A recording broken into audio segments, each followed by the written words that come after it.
Hey guys, Jay! Welcome back to the channel. So guys, this is Thundercats Lair. We're back, everybody. We are back. And wow, what what a time it's been. So yeah, some of you might know I was helping to I was helping with a whole bunch of Master Universe stuff over the past couple of weeks. Nearly a actually no. Let's be perfectly honest. I've been helping with a whole bunch of Master Universe stuff for the past couple of months. I mean, it's been 6 months of planning and doing so many different things for like conventions and the movie, getting ready for that, and so many different things which have been uh, basically it's been a celebration for Master Universe ever since last year. Last year has been just a huge freaking Master Universe explosion. Last couple of years has really been building up to this, and but thanks to the movie, it really has made everything's changed. Everything has changed. And we're going to talk a little bit about that tonight. But of course, we are here for Thundercats Lair, and welcome everybody for this wonderful new show. It's been a while since we've done a live stream, and my good friend JP and myself are excited to be back. We're just waiting for JP to pop in. He had a couple more things to do just before the show, but we have a lot of great topics tonight. Very much Thundercats related, but so many things have been up in the air, and a lot of questions have happened recently about the newest announcements of Thundercats, particularly in my opinion. If you guys watch the movie, there's actually Thundercats in the Masters Universe movie. Spoiler ahead, but it actually is true. There's actually Thundercats in the Masters Universe movie. There's a whole bunch of toys, actually a whole bunch of toys in the Thundercats movie. So it's going to be freaking crazy when we start dissecting it and talking all about it. It's going to be a lot of fun. I'm waiting on JP. It doesn't seem like he's popping in. I'm not really sure what's going on. But he'll be here any minute now, I'm pretty sure. So let's say hi to the chat. First and foremost, guys, thank you so much for joining us for this afternoon, and of course this evening actually, and talking everything Thundercats. We do really love the fact that you guys have wanted to hang out with us and like talk about Thundercats. It really is. Aside from Master Universe, it is, of course, my number two, just very, very close, but it is my number two. Thundercats is my number two all-time cartoon property of all time. It's going to be freaking great. Joe, 10K Miller, what's going on, dude? Rock and roll, mate. Look at all those emojis. Oh, my God. That's crazy, dude. Good to see you, Joe. Cat Monkey, been waiting for this. We have been waiting for this. Absolutely. Arasung, what's going on, Arasung? Good to see you, my friend. I saw the He-Man movie the day it came out. It was fun. Awesome, right? It was so much fun. And I've seen it 3 times already, planning on seeing it a 4th. It's going to be so much fun. Again and again and again. Ryan Wimmer, what's going on, dude? It could definitely spell doom for the Thundercats movie. I love this movie and really wanted it to be succeed, but it didn't. And Amazon trying to pretend that they don't care about the box office is bogus. Interesting, Ryan. Let's talk a little bit more about that, because there are a lot of reports coming in, so it's going to be interesting to see how that works. Eric Lackman, what's going on, dude? People need to watch this movie. I had a blast. I was actually surprised how well the actors did in it, making me believe that these characters were real. It was so much fun, right? Darth Frank, hey, Frankie, what's going on, Frankie? Good to see you, brother. Good evening to you, too. Hector Cesares, what's going on, my friend? Good to see you. I'm doing well, my friend. I hope you're doing good this evening yourself. Eric, MOTU Movie Flops was awesome, Jay. Love being there. I'm so proud to be a founder. Thank you, brother. We really appreciate all your support. It was incredible seeing you there. Missed you and JP, of course. And as a matter of fact, the man, the myth, the legend, the one who really wanted to start this whole thing is waiting in the wings, and there he is, JP himself. What's going on, JP? What's going on, man? It's been a while. Been a while, bro. Jeez Louise. Like we talked about it yesterday. We talked about it a week ago, and it just finally get everything back together, right? So it's good to see you.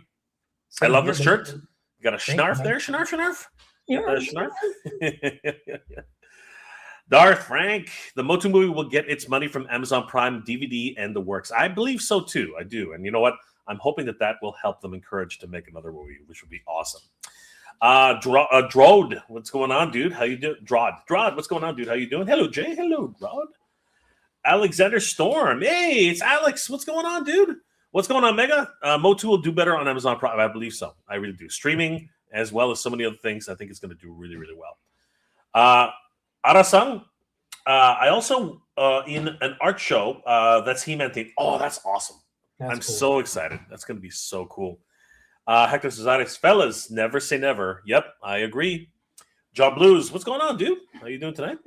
Hector Cesares, I love the movie. 9 out of 10. I'm right there with you. For me, it's even better. It's even more than that. But that's the fan in me. What's going on, Drod? Eric Ledman. Oh, that's right. We missed it. We missed it, JP. Thunder. Thundercats.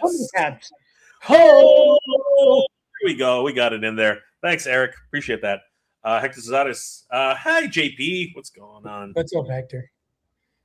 Johnny, heading out soon to watch it in deep. Oh my God. You know what? Get yourself a cushion because I've heard it rocks your pelvis bone.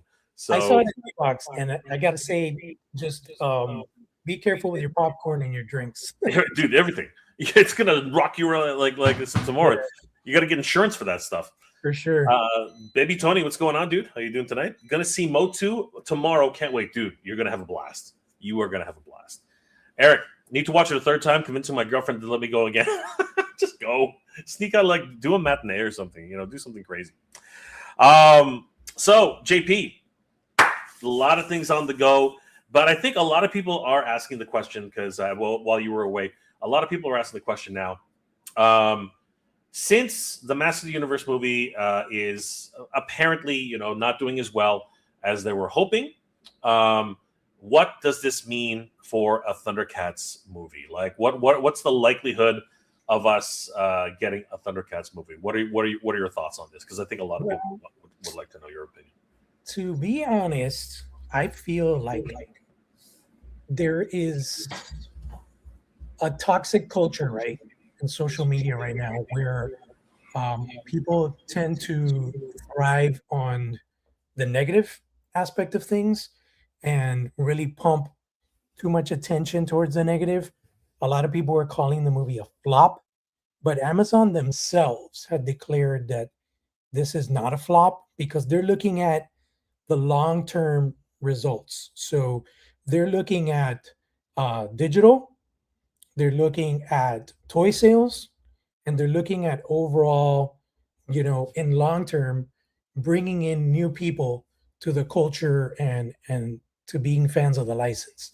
So I gotta say, I really thoroughly enjoyed the movie. There are things about the movie that I thought were a little out of place.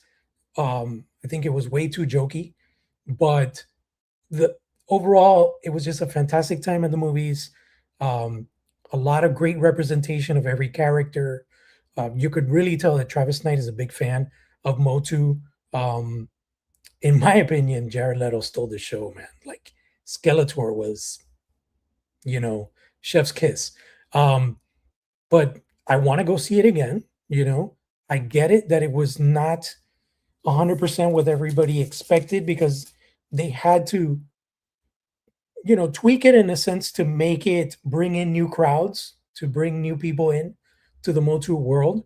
But yeah, I don't think it's a flop. Now, having said that, with Thundercats, being that Thundercats is not as strong as an IP as MOTU, it has not had as many legs as MOTU has had, where MOTU is consistently like every other year or 2 years, it's like a new animated season, or it's a video game, it's a this, it's a that. There's been a lot more consistency in media with MOTU, whereas Thundercats is lacking on that, and it's only getting statues, collectibles, stuff like that. So I still feel like we can look forward to maybe like a new Netflix animated series, and then that could kind of start bringing in the new fandom maybe. And, maybe in the near future, we could see something like a live action series, I hate to say it, man, but I don't see a feature film for Thundercats in the near future, primarily because you got to think about it. Anthropomorphic cats in unitards with weapons. How do we bring in the younger crowd to be fans of that? You know, us 40 Okay, okay. something. So you say that, right? But Cats the movie was made. Okay, Cats the movie was made. Okay, But so people say that that was such an atrocity. I know, You but know, it doesn't matter because it still got made. Okay, it still got made. All right, that freaking movie still got made. It got panned to high heaven. Don't get me wrong, but the damn thing still got made. You're talking about Yeah. people in cat suits. You know what I Yeah. mean? Like seriously, like they did the whole play, whatever the musical, whatever it was. They literally Right. put it on film, right? Yeah. If Cats the movie can become a freaking movie, then I'm pretty sure Thundercats the movie can be a movie. I'm Don't get me wrong, I hope so, but I've always been like really keen on being realistic. And as much of a fan as I am, I always like to balance realism and hopeful stuff. I hope so, man. I don't know if you noticed, and I think this is something that I really wanted to touch on was I want to say starting pretty much like right before they started doing the hard promotions for Master of the Universe and revealed the trailer and stuff. These rumors started surfacing about how Thundercats was still in pre-production and the same director was attached. It's just all BS because when you did the digging and research, there was no new news since 2024. It's just somebody decided, got up one day and said, "Hey, let me make this viral. Let me make people think that Thundercats movie is still like a thing that's being worked on." And not to say that it isn't, but there has not been any official news coming from Warner Brothers, coming from I forget his name now, the guy that directed um, Kong Godzilla. There has not been any word about that guy still being attached to the project or anything. And I guess meshing that with the AI videos that people have been creating, someone was like, "Hey, let's get people thinking that this is coming out like next year." And I was the first one to debunk it. I was like, because as much as I want it to be real, I also have to stick to, I don't want to create false hope. That's a number one thing. People follow my page for concrete, verified information. I don't want to be spreading false rumors. I put AI stuff, but people know it's AI. I don't. I never put, "Oh, look at this test footage from Thundercats movie." No, it's just stuff that I'm sharing. I'm collaborating with partners and creators. People should know better. That's AI. You could tell there's a lot of discrepancies in the videos where some people disappear into the floor and hands morph, and you could tell it's not real. So, bottom line, I want to make sure that whatever I'm putting out there is not false because I don't want people coming back at me with pitchforks and torches. It's like, "Hey, this guy is telling us that there's a Thundercats movie happening and there's nothing." So I don't know if you agree with me, bro. Like, I want to be positive. I want to think it's happening. But it's tricky because the longevity reward system that we see that Amazon is looking at for MOTU is not necessarily something that is going to tie in with Thundercats in the sense that Thundercats is not being produced by the original company that created them. Thundercats does not have any current media out.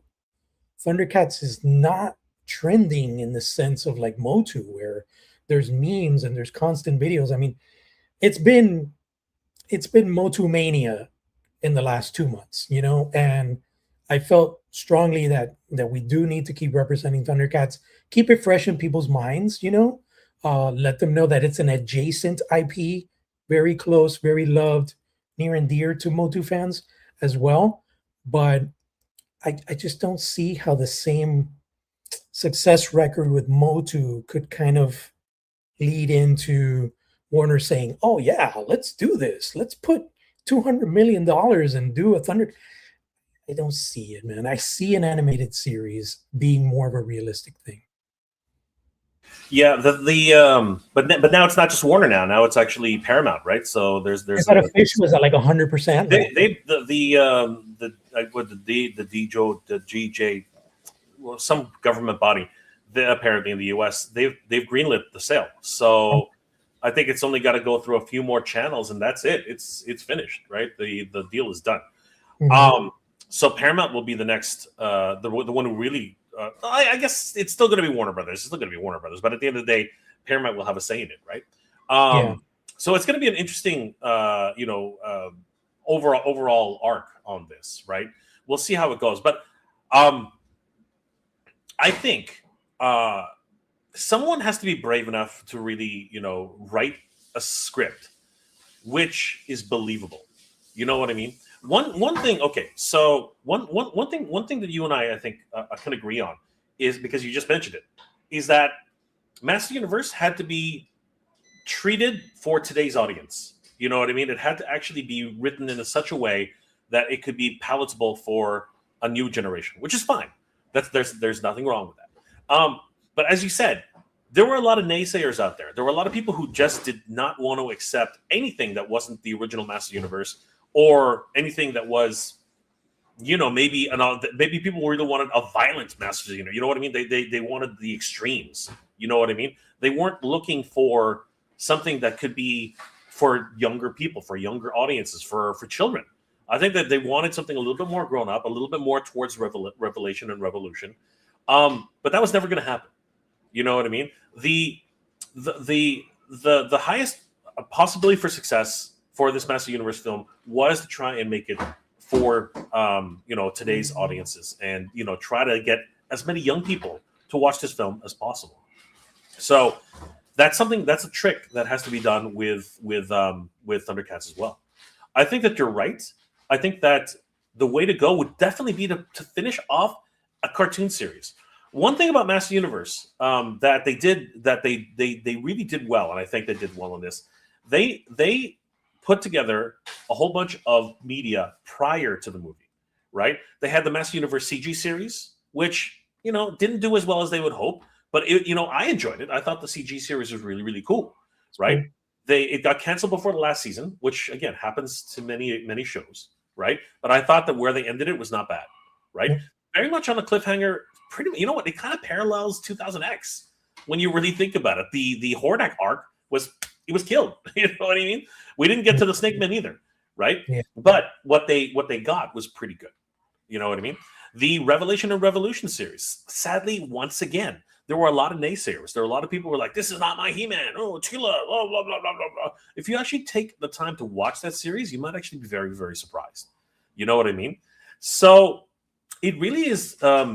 And people are gonna rake me over the coals for saying this, but there's a lot of gatekeeping in the Masters of the Universe community. I do acknowledge that, and in some sense, I was one of those people who was kind of gatekeeping. I really was. I was one of the first persons, right, to come out and say, "I'll believe it when I see it." Right, JP? You heard me. A lot of people heard me, and I was one of those guys who was like, why on earth? Like, why bring it back to Earth? I was one of those guys, right? And I even said, I've been used to seeing I've been used to seeing, like, in my head canon, it's always been the same thing. Duncan is a ginger adoptive father. You know what I mean? That's always been my head canon. And when I first saw the casting for Man at Arms, I was like, I know Idris Elba is going to slay this role. I said it. I said, I know that Idris Elba is going to slay this role because he's freaking amazing. But I'm having a hard time seeing it, right? That's what I said. I said those words, right? And you know what? I'm so glad I was wrong. I really am. I'm so glad I was wrong. I'm so glad that, the movie turned out to be freaking incredible. It was it was an experience of a lifetime. And I'm not just saying that because I was at the premiere. You know what I mean? There's a lot of things that happens when you get swept up into a premiere and stuff. No, I watched it 2 additional times. And what's it called? Episode 1. Not episode 1. Sorry. Episode Episode 7, I guess, right? The Force Awakens, right? Star Wars Episode 7, The Force Awakens. Dude, it made billions of dollars. Billions of dollars. People were watching the thing 10, 12, 13 times over. And you know what? The first 3 or 4 times they were loving it. Then all of a sudden they started noticing things after the 4th, 5th, or 6th, or 7th time. But the reality is everybody gets swept up in it and everybody's like, oh, this is freaking amazing. Then all of a sudden they start realizing this is just a ripoff of episode 4, right? That's what a lot of people started putting into their head canon, right? But the reality is I think that episode 7 was not that bad. Compared to what came after it, it wasn't that bad at all. Episode was the best of the sequels. I 100% agree. It was definitely the best of the sequels. Not the prequels, for sure, but definitely the best of the sequels. Yeah. Right? Whatever happened after that is now whatever, right? But it is what it is. I think He-Man, in a lot of ways, Master Universe, in a lot of ways, actually did a lot better for the fans, as a movie for the fans. And something that could be accepted by new fans as well. And I really am hoping that somebody's going to take a risk on Thundercats the same way they took a risk on Master Universe. I think if we get a decent script, I think if we get somebody who can really put together a script which makes sense, and please, for the love of God, do not come to Earth. I don't want them to be mutated fucking cats. I don't want them to have been an accident on Earth or evolved from Earth. You know what? I might accept that that third Earth was Earth, but the Thundercats still had to get there. You know what I mean? I'm perfectly happy with that, right? I'm perfectly happy with the idea that there's a pyramid that has a mummy from tens of millions of years ago, whatever, right? But please do not make the freaking Thundercats from Earth. That would be an absolute travesty. Absolutely horrific. Yeah. It's literally like Dragon Ball Z. Remember the Dragon Ball Z, the movie? That was just horrible. I don't know if you've ever seen Dragon Ball Z, the movie. It's just absolutely horrible. Really terrible. Right? I really want Thundercats to have a good story. I want Thundercats to actually, be made by the right people. I think Travis Knight is a really good, person to actually have done Master Universe. I'm not sure he's the right person to do Thundercats. But I think if you put together a really, really good team, people who, bring in some of those comic book writers that have done some incredible work on the story lately. You know what I mean? Yeah. Bring in some of the talent that's out there, right? And let's see what kind of magic we can come up with, right? I'm really, really hoping that somebody will take a chance on Thundercats, especially since again this is the time to experiment. You know what I mean? Like things are going all over the place. IPs are like. Hollywood's hungry for IPs. You know what I mean? I'm really hoping that Thundercats will get its chance. And you know what? We as the fans are the ones who will make this happen. You know what I mean? The fact that Thundercats Classics continues to share and to make people aware of everything that's happening around Thundercats and everything that the fandom around it. I think that it really is something that really could push it over the edge and make it something truly, truly special. And you know what? Like I said, if we can see something like Cats the Movie, man. I mean, seriously. Just as a quick reminder, everybody, this was a thing. Okay, once upon a time, this was a thing. This is so cringe. How come I'm not hearing anything? It's muted. That's why.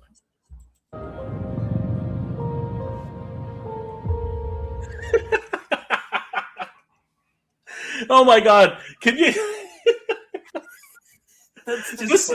When I first saw this image, the first time I saw this image, I was like, "What the fuck?" I literally, I almost lost it. I was like, "What am I looking at here?" So that looks freaky. That looks so freaky.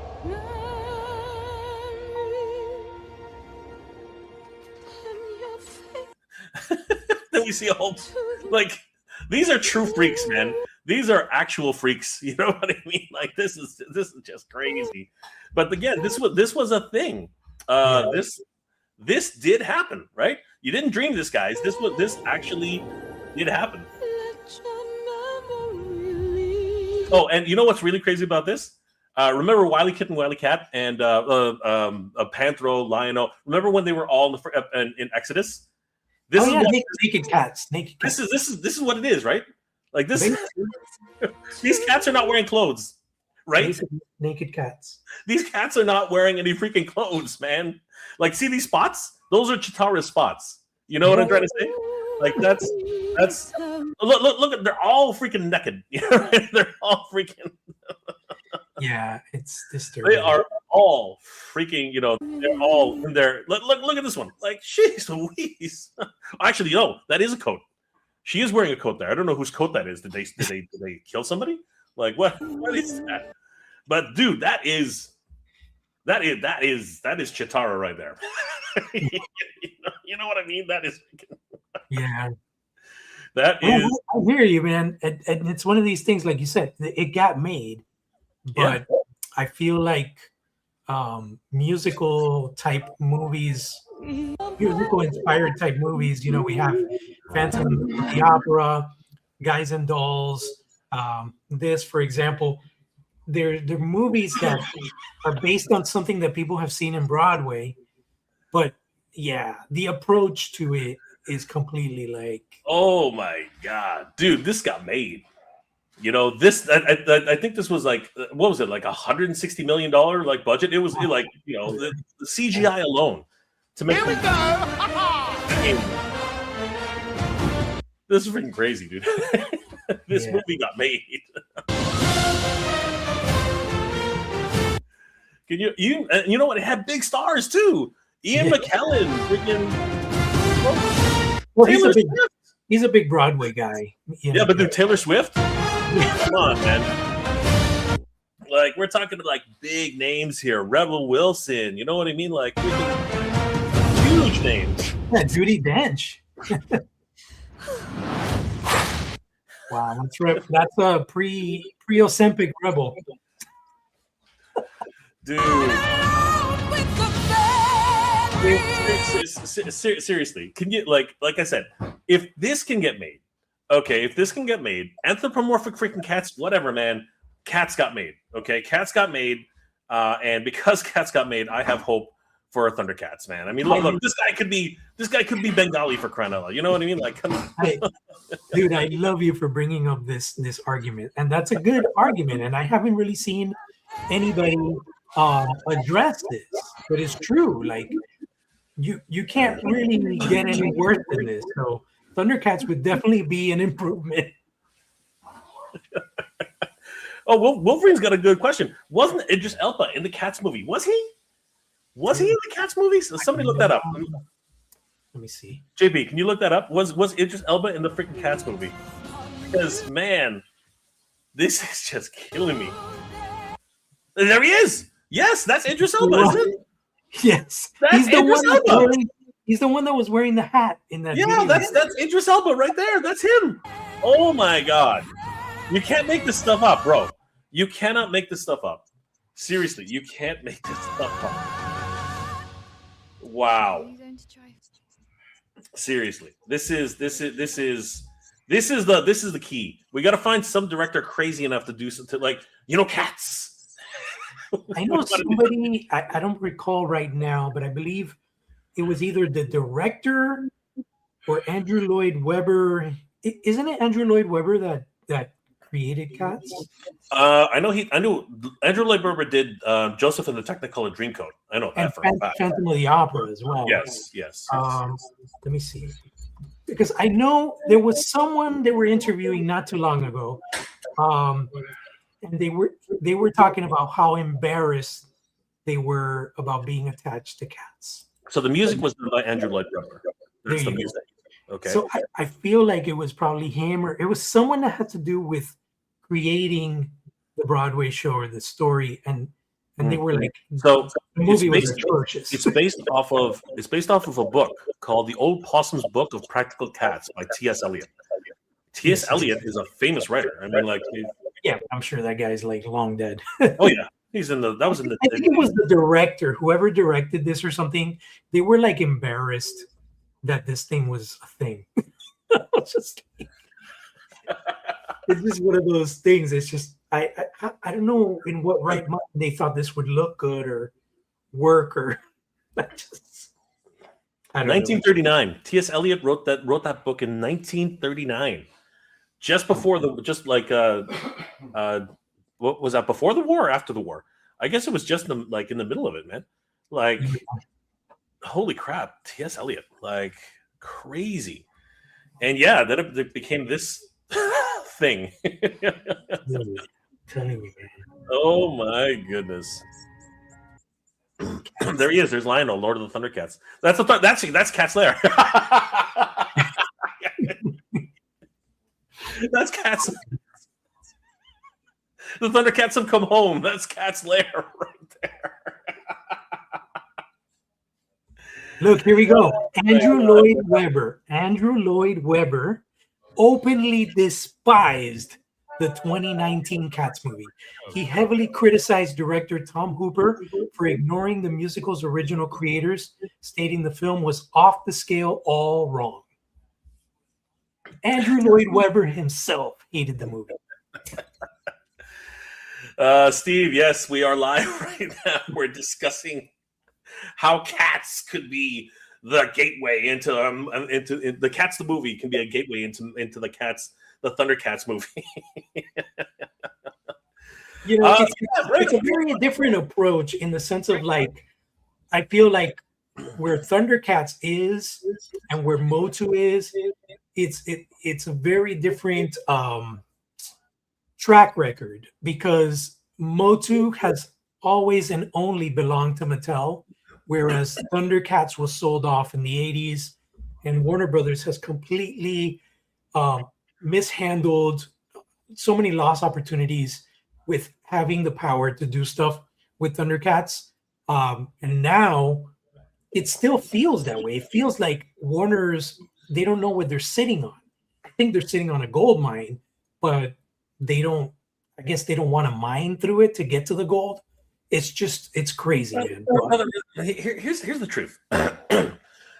Hollywood's always looking for the next big IP, something that they can attach themselves to. They have so many to dig through. They've got Mask, they've got Brave Star, they've got Black. If you want to talk about inclusivity, they got Black Star, arguably one of the first really visible minority. You know, he was a freaking Native American who, you know, like the same thing with Brave Star. Those two characters alone could really like hold their own. You know what I mean?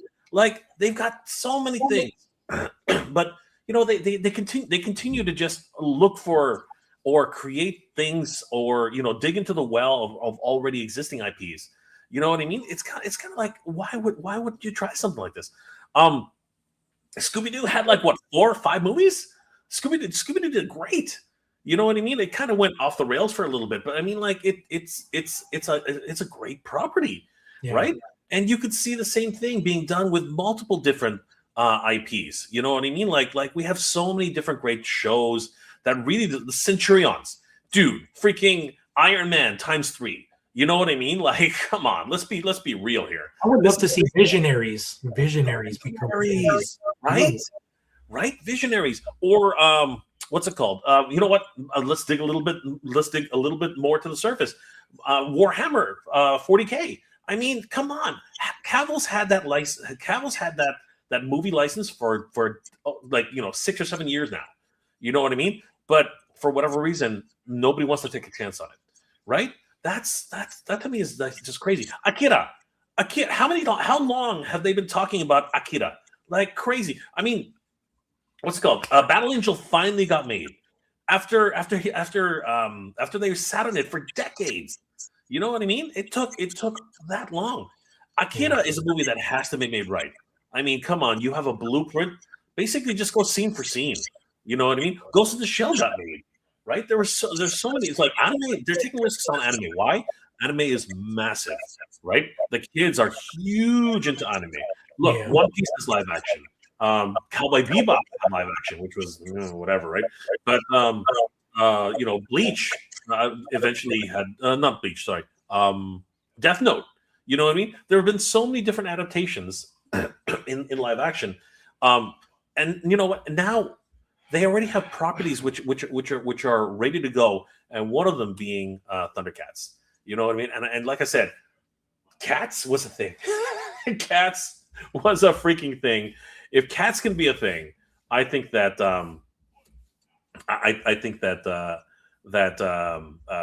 Thundercats can definitely be a thing. I mean, come on, somebody's just got to take somebody's got to have a little bit of faith, right? And we have to have the right script and really see where we can go with this. I mean, I think it is really possible. One thing that I have to bring up that I've noticed and that I was really impressed by was how much love and recognition Mattel gave to influencers, social media people like Dan, like Jay, which is kind of more like a new kid on the block because Dan is like OG. Dan started doing YouTube stuff before I did.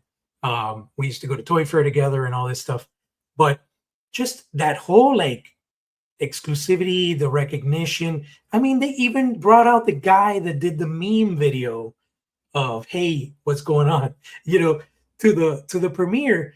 So it's like, I wonder if Thundercats ever happens, would Warner Brothers roll out that red carpet for people like you and I, where it's we've been championing this IP for so long. You know what I'm saying? It's rough. It's so. I think that the toy connection itself, right? There's money there, right? There's money in the toys, but Amazon has their own, budgets, and like what the money that's actually just spent to promote this film is not small. It's huge. Yeah. It's absolutely massive, right? But the money that Mattel looked to spend to really get a lot of social media hype around this is even bigger. You know what I mean? Like they were bringing out social media influencers from South America, from Europe, from all corners of the world. Man, it was freaking amazing, right? Yeah. And I feel privileged that I was even allowed to watch that movie at the premiere. Like it was an incredible, it was a life-changing thing. Like it was just absolutely gorgeous. Oh, yeah. Seeing that Castle Grayskull up close and personal, and just like seeing and witnessing that was truly eye-opening. Imagine that. Imagine a Cat's Lair that man's Chinese, dude.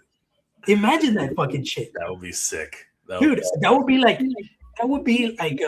a Deadpool breaking the fourth wall beyond pinch me moment. You know what I'm saying? Like it's like absolutely holy fucking shit, Cat's Lair's right behind me. It's like yep.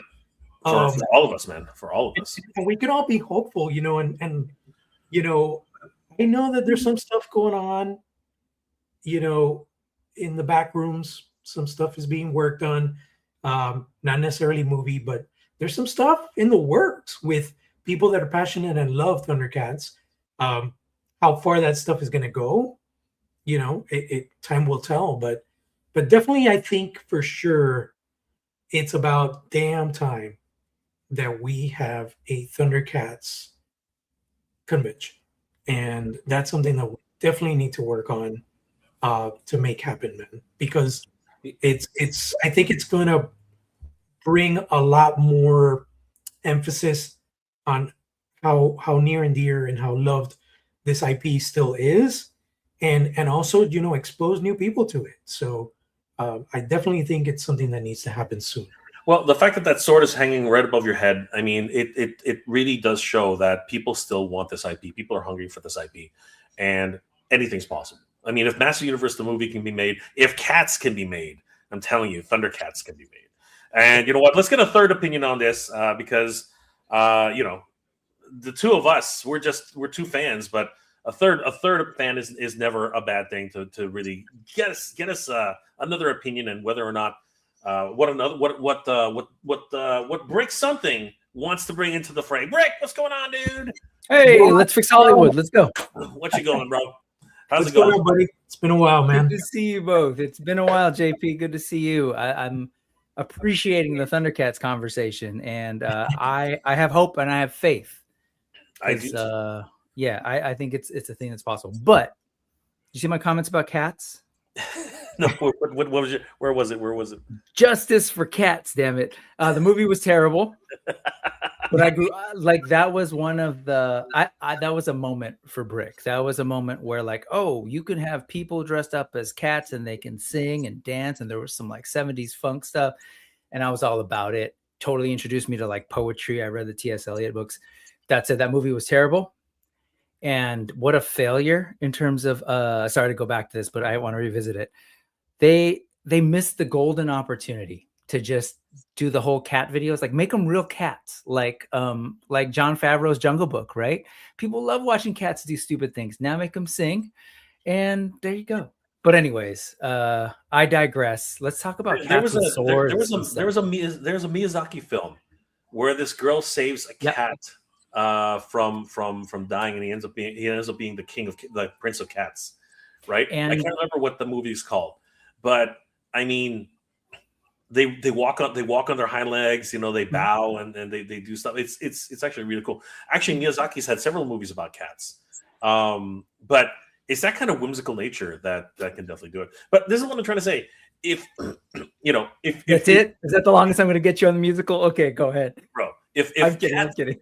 If Cats the movie, the musical, the movie can happen, Thundercats can definitely happen. I mean, like I said, those cats, those cats were literally that was fur. There was no, you know, I mean, like we can totally do it. 100%. Listen, I can say, you know, I'm on the same wavelength with Brick, and I'll tell you this: while the Cats movie was atrocious, okay, I'm gonna go down nostalgia road and tell you guys that, you know, my dearly beloved passed away uncle introduced me to the Broadway world. Took me to New York. I saw Cats live in Broadway. I saw Phantom of the Opera. I saw Guys and Dolls. I appreciate the Cats Broadway show for what it was. 100%. I just thought the movie was not justified for what the Broadway show was, you know? And the only reason I bring that up, like not just the jokes around Hollywood and like the use of cats, because I actually think that's legit. I do think like people spend so much time watching cats, that could have been a thing. But so you've seen it on stage. Tell me like the Rum Tum Tugger didn't look like a Thundercat. Like they were humanoid cats. If you just put swords on them, there's a world where I could see like that level of practical makeup, and they actually look really dope. When I first saw I used to watch Buffalo 29 WTB. I used to watch that religiously. It was like you know my channel, because it had everything. It had Brave Star, it had Master Universe, it had, you know, Thundercats, it had G.I. Joe, it had all the really great cartoons, and every without fail, every Saturday, sometime around noon, they would have a commercial for Cats the musical. And I remember the first time I saw that thing, I was like, wait a second, these are Thundercats. I was like, these are freaking Thundercats. Like that was the first thing I thought of when I first saw it, right? And they didn't have the ears. It was just, you know, regular people, right? And which had, you know, some of them had ears, but some of them had ears. But I guess my point is, so we already know the Hollywood thing was obviously a mistake, but like people paid a lot of money to go watch humanoid cats jump around and sing and dance. So there's an element of people, like, having worked with Animal Warriors of the Kingdom, I will tell you, there are a lot of people who like furry creatures, period. Like we've had every single convention, people have like shyly looked at stuff. And then eventually they approach us with like, hey, are you familiar with the furry community? 100% every single time they do. Like the bigger ones, like WonderCon. I got this from them, and it's dope. Like there are people who want to see this stuff. So I know there's a crossover of people out there who would be open to seeing like, oh, they're anthropomorphic cats. What's that about? And then there's the fantasy element. I just think there's an opportunity with that I think is maybe even more potentially appealing to people. The MOTU thing's a hard sell, and I'm surprised that it even got the attention that it did, because like it's like a big buff blonde dude running around. You know what I mean? Like there's an element of like, I remember when I first showed it to my kids when they were little, they're like, why is he naked? Like that was their reaction. Mm-hmm. And the barbarian thing isn't the same way. The bodybuilding thing isn't the same way. So like imagine if they're full on like cats. Like, wait, what are they? These tiger people, there's lasers. I think there's a possibility there, and I'm just begging Hollywood. Come on, man, let's go. I know where Brick is going with this. I know where Brick is going. The cats exist in Animal Warriors of the Kingdom because, you know, they have a spaceship, right? They have like they are part of the crossover. Let's go universe that's in there, right? They were just abandoned on Earth and they have to find their way back up there. You know what? I hadn't even thought about that, but you're right. If we get a Thundercats movie, about 5 years after that, Jason could easily sell a Animal Warriors of the Kingdom Netflix series just on the success of the Thundercats movie. Let's go. I'm invested. Sure, man. For sure. Optimus Torres, saludos desde Honduras. Good to see you, my friend. Yeah, Optimus. What's up, man? Good to see you, brother. Okay, my bad. I derailed. I went back to Cats, but you were kind of in the middle of talking about Masters of the Universe, and you were talking about that. We were talking about actually. Really, we're not technically talking. We're really hovering over the idea. You know, is there a possible Thundercats movie? Yep. You know, can it be? And I think it is. I really think it is. Look at how many people are chiming in right now. Jaga Dreamcast could be Liam Neeson. No, he's too old. I was gonna say he's gotten old. He's gotten. He would have been rad. I get it. Perfect for Jaga. I forget his name, but it's the guy that plays the villain in Avatar, the military dude. Yeah. I know. Oh, sure. The guy who was in what is his name? Don't Breathe or Don't Breathe. Yeah. Don't Breathe. Yeah, he was good. That guy would be perfect as Jaga. Johnny says Idris Elba would make a good Panthro. You know what? Yeah, I think he would. I see Terry Crews as Panthro. Yeah, I kind of want someone younger. Without want someone a little younger. Without the jokiness. Just you know, like Terry Crews ain't that young, bro. Terry Crews is. I think he's. Isn't Terry Crews older than Idris? I mean, no, I think they're probably around this. I think Idris is older than Terry Crews. I mean, not by much. We should look that up. What about Ewan McGregor as Jaga? Like he's getting up there. He's got weight. Yeah. I don't know. I don't know. So Herbert Schultz says that the best opportunity for Thundercats to be a movie is not live action. It could be an AI movie with a good story. Yeah. So sorry, I just swallowed my vomit. I am so sad. It saddens me to. It saddens me to. It saddens me to admit that unfortunately that could be a future, right? It saddens me to admit that. But here's the thing. I look at some of the artwork that is being presented on Thundercats Classics, on many of the things. Because here's where it's getting crazy. There's an AI art exhibit at the Rogers Center later, I think later in the year. And when I saw that, I was like, you know what? There's no getting around it. It's something we have to deal with one time, eventually. But I think that if you look at AR artwork, if you look at AI movies, they really are pretty soulless.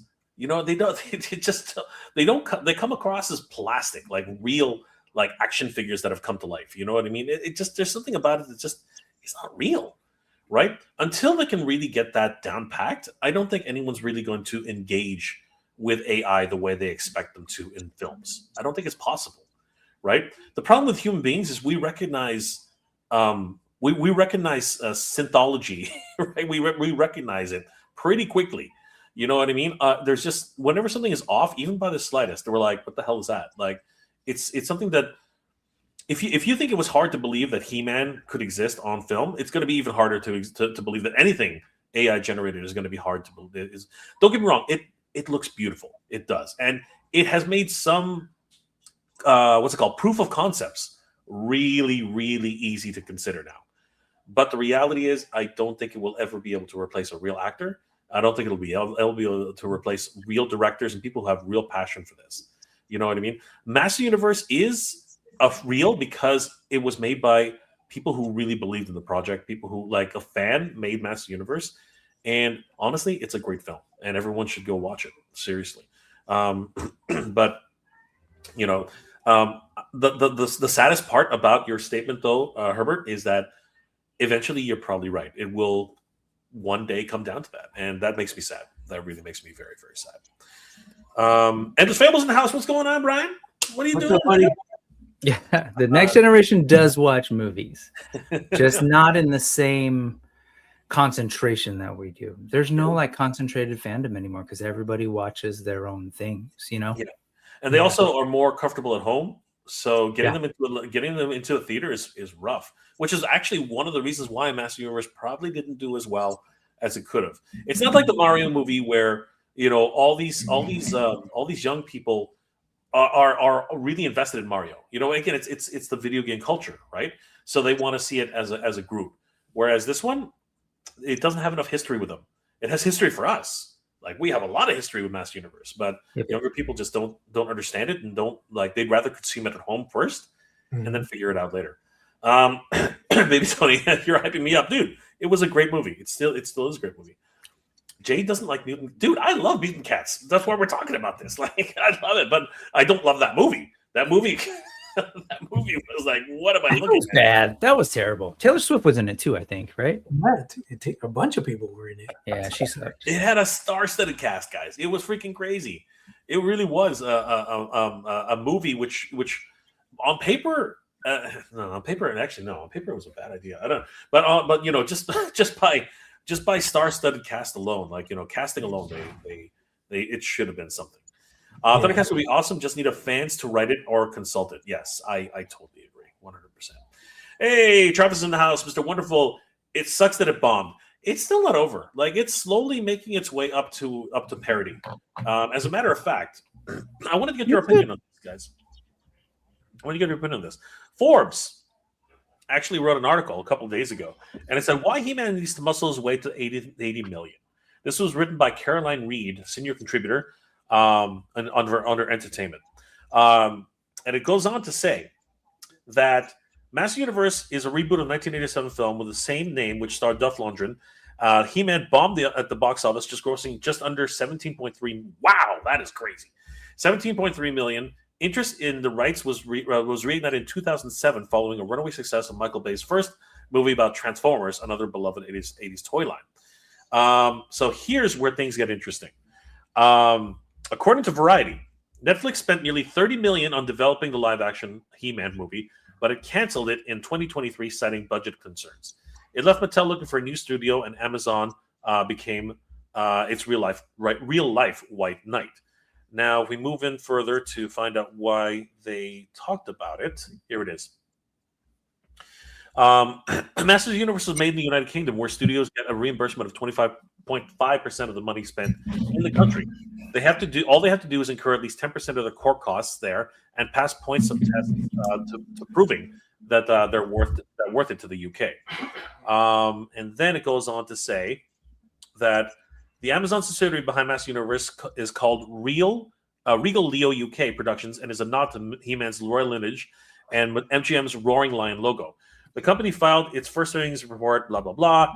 52.1 million or 4.5 million was spent on production, which was in line with their budget.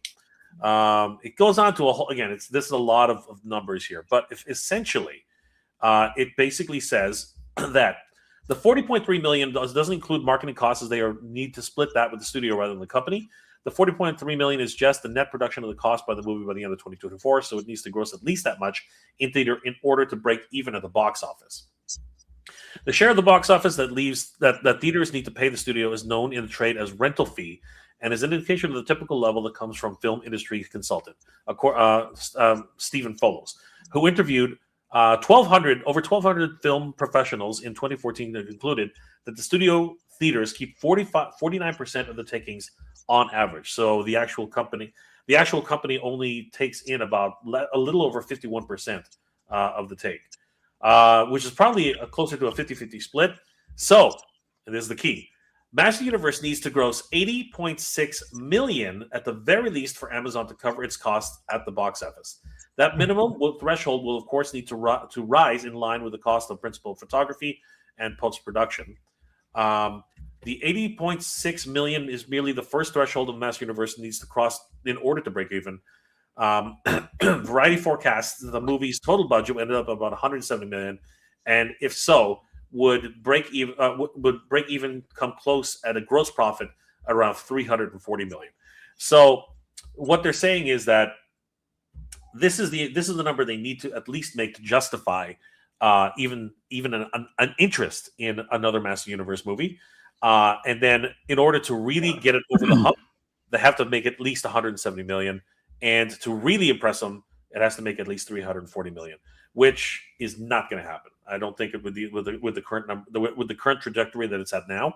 I think we'd be lucky to get even 100 million at this point. However, This being the second weekend that it was in the theaters, it did gross worldwide $86.387 million. So, and this is optimistic at best. Another couple of good weekends and we could possibly hit 120 million. But again, that's just box office though. Like once it starts streaming and people are watching this on digital, yes. And then you got to think about all those damn popcorn buckets that sold. You know, that's a lot of revenue as well coming in to Mattel. So, you know, in the large scope of things, I can see how it could be successful in a way for them. You know, when you look at it long term, not over like a 3-week period, but maybe like a year from now, they'll say, hey, they've grossed like freaking $400 million, including toy sales, box office, digital. You know what I'm saying? Like an all-inclusive kind of package. I think it's gonna give them a return, but it's just gonna be a slow crawl to get to that point. So my point in reading those articles is that there's the statement made by an Amazon representative. I can't remember who it is exactly now. Somebody's going to have to dig it up. But they said that this opening and the trajectory it's at is indicative of the holistic approach that they are taking towards Masters of the Universe, right? And it goes across all of their media, all media, over the next couple of months. That is exactly what you're saying, JP. If you read between the lines, that's actually exactly what they're saying. They're looking at this as a long game, right? Mm-hmm. So, and I don't want to put any spoilers out there, but the indications from this film, if you stick around till the end of the movie, the indications of this film is that, and the way Travis Knight is talking, is that I think that they've been thinking about a sequel for a long time. Right, I think that they always had a sequel story, at least, ready to go, and I think that it's clearly obvious. Anybody who's seen the film knows exactly what the next movie is going to be about. Yeah. Right. So it's going to be very interesting, and in a lot of ways, the reason why I think that they're looking forward to that future is because the property associated with that new movie, it has a young fan base already primed and ready to go. You know what I mean? Because of the recent media behind that. Again, I'm talking really vague here, but I basically I left the movie at the credits. Is there something I missed? No, I'm just kidding. Snell's World, what's going on, brother? Thank you for the $5 super sticker. Really appreciate it. Jay, over the weekend, I looked at the showing at our newest masterpiece, and it had mostly full showing. And the scary movie had no one. Wow, yeah. Wow, that's crazy. However, you probably had a very friendly audience that night. Scary movie's doing relatively well, and Backrooms, which is kind of funny because JP kind of mentioned Backrooms. Yeah, when he said that earlier, I thought the same thing you did. I was like, okay, Backrooms, something's working in the Backrooms. And that looks like, and that what's crazy about that too is, again, you see where the younger audience is invested in. They're into the scary pastas. You know what I mean? They're into the urban myths. They're into the internet lore, right? Yeah. And it's no surprise why Master Universe and Mattel and Amazon are investing heavily in trying to reach as many social media influencers as possible, right? It's crazy. And I'm not going to lie. MOTU Universe really did benefit from this movie. It really 100%. Did. It was we would never have had this chance, right? Engaging with Amazon MGM and everything that happened this past 2 weekends ago, if it wasn't for this movie. This movie opened up avenues for us that would never have been possible, especially on a first year convention. Absolutely impossible. And to say that it worked, to say that it really helped us is an understatement. I mean, I posted a video. I don't know if you guys had a chance to take a look at it, but I mean, I really quickly. I posted this video, just showcasing the lineup that was throughout the day. Awesome. This was crazy, right? It started at 9:30 a.m. Look at all these people lined up at 9, and they were there since like 8 in the morning. You know what I mean? Yeah. 10 a.m. we had to move the pre-registration line up. You know what I mean? Like they were all getting ready. People, again, all these people were just chomping at the bit to celebrate Masters of the Universe, and we could not be more humbled by this response. It was an absolute incredible win for the community. You know, I'm what I glad mean? that you can see this in a positive light, because I know throughout this whole morning you were stressed. Oh hell yeah, I was stressed. If you I remember, you can hear, I saw it. Dude, if you look at the full video, you're there. I don't know, like if you look at the YouTube, if you look at the YouTube video, the full 15-minute video, because this even sped up. It took 15 minutes to do this.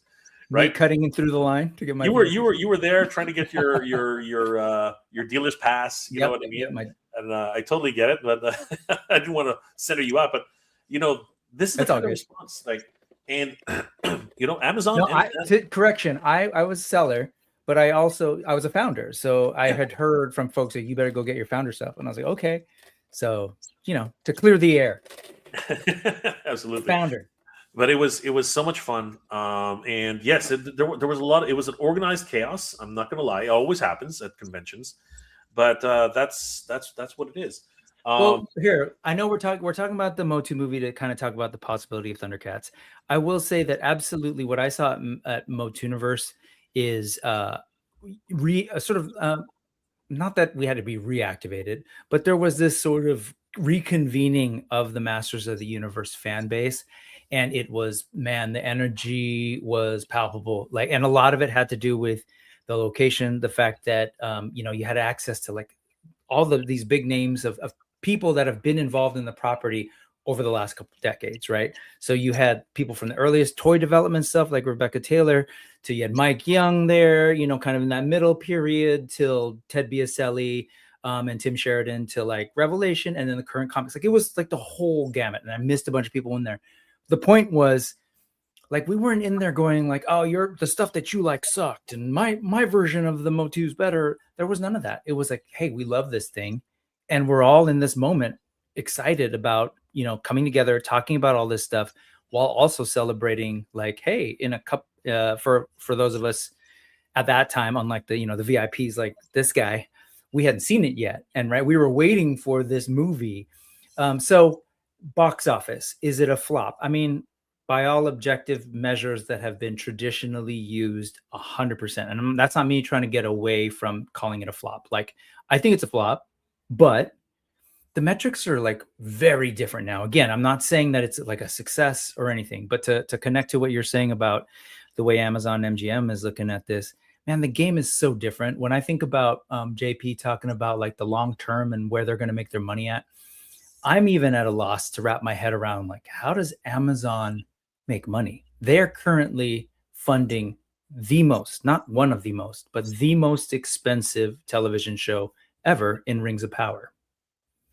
I was excited about Rings of Power, right? And like, I enjoyed the first season. Then the second season, I was like, okay, this is cool. I'm enjoying it. But I saw the fan community. It wasn't like the massive hit like the movies were, the trilogy by, I'm forgetting his name, Peter Jackson.